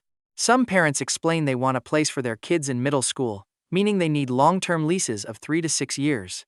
The agent manages the discussion brilliantly. Some wealthy out-of-towners and local families step forward, wanting 4-year leases for their daughters who are attending the nearby university. Let's dive into this wild scene where a cocky rich kid tries to flex his wealth. Before Fang Shijin could even finish speaking, this guy wearing gold-rimmed glasses strutted right over to us. He oozed the typical arrogant confidence of a spoiled rich heir, as he glared directly at Arthur. "So, you are the landlord we came to see," he sneered. Arthur looked at this rich kid, decked out from head to toe in expensive designer brands. "My girl Lulu is studying at Magic City Guyot University nearby, so sell me this house. Name your price. Money is absolutely no issue. I get that you have some cash, but I will pay way over market value. I will even throw in a supercar that blows your cheap right away," he bragged confidently. Unbelievable. Arthur scoffed, amused that this clown wanted to trade a cheap toy car for prime real estate. The rich heir stood there totally speechless. "Come on, even a luxury school district apartment is only $20 million, right? I am offering you a $40 million supercar, that is double the value. Now pay attention to this absolute mic drop," Arthur asked. "Who said I only own one apartment?" Then he just walked away. Pang Fu was left utterly dazed. He came from a wealthy family and had been chasing his school goddess since middle school. Now that Dao Yuluo had finally graduated, he wanted to show off his immense wealth by buying her a luxury university district apartment. But prime apartments near the college campus are incredibly rare. The second this real estate development launched, every single unit got sold out instantly. Renting was the only option left. That is why he desperately tried to bribe the owner today with a massive, over-the-top cash premium. Do you seriously think the people standing here cannot afford to buy? Arthur smiled, glancing at the group of wealthy female clients Fang Shijin brought along. Exactly. Kid, you are acting incredibly rude. And here we thought you were a well-mannered young gentleman. Several wealthy women looked highly annoyed. These prime apartments are extremely rare. If buying was an option, they would not be renting. Humiliated in front of everyone, the arrogant rich heir completely lost his mind and screamed, I will pay 10 times the premium for one house. Are you selling or not? 10 times the premium? Is this kid insane? The wealthy college girls nearby watched the drama unfold with cold disdain. Being popular campus beauties themselves, they knew exactly what was going through Dao Luo's head right now. It was pure vanity and smug pride. She loved the thrill of a rich simp throwing millions around just to please her, treating him like a loyal dog with zero real affection. Do you really think I need your pocket change? Arthur shrugged. Even if you offer 1,000 times that, if I am annoyed, you get nothing. Ping Fo burst out laughing. 1,000 times? Do you think you are some billionaire tycoon who can just turn down billions of dollars? If you are going to brag, at least make it believable. Do you actually think you are the only landlord in this entire luxury estate? If you refuse to sell, we will just buy from someone else. Delua stepped forward, sneering alongside her wealthy admirer. Arthur glared at her, sending an absolute shiver down her spine. His gaze was incredibly sharp, powerful, and utterly terrifying. She reassured herself that Arthur was probably just some average guy with a few properties, while Pang Fu belonged to a multi-billionaire family. Trust me, you and I are about to watch this gold digger regret every single word she just said.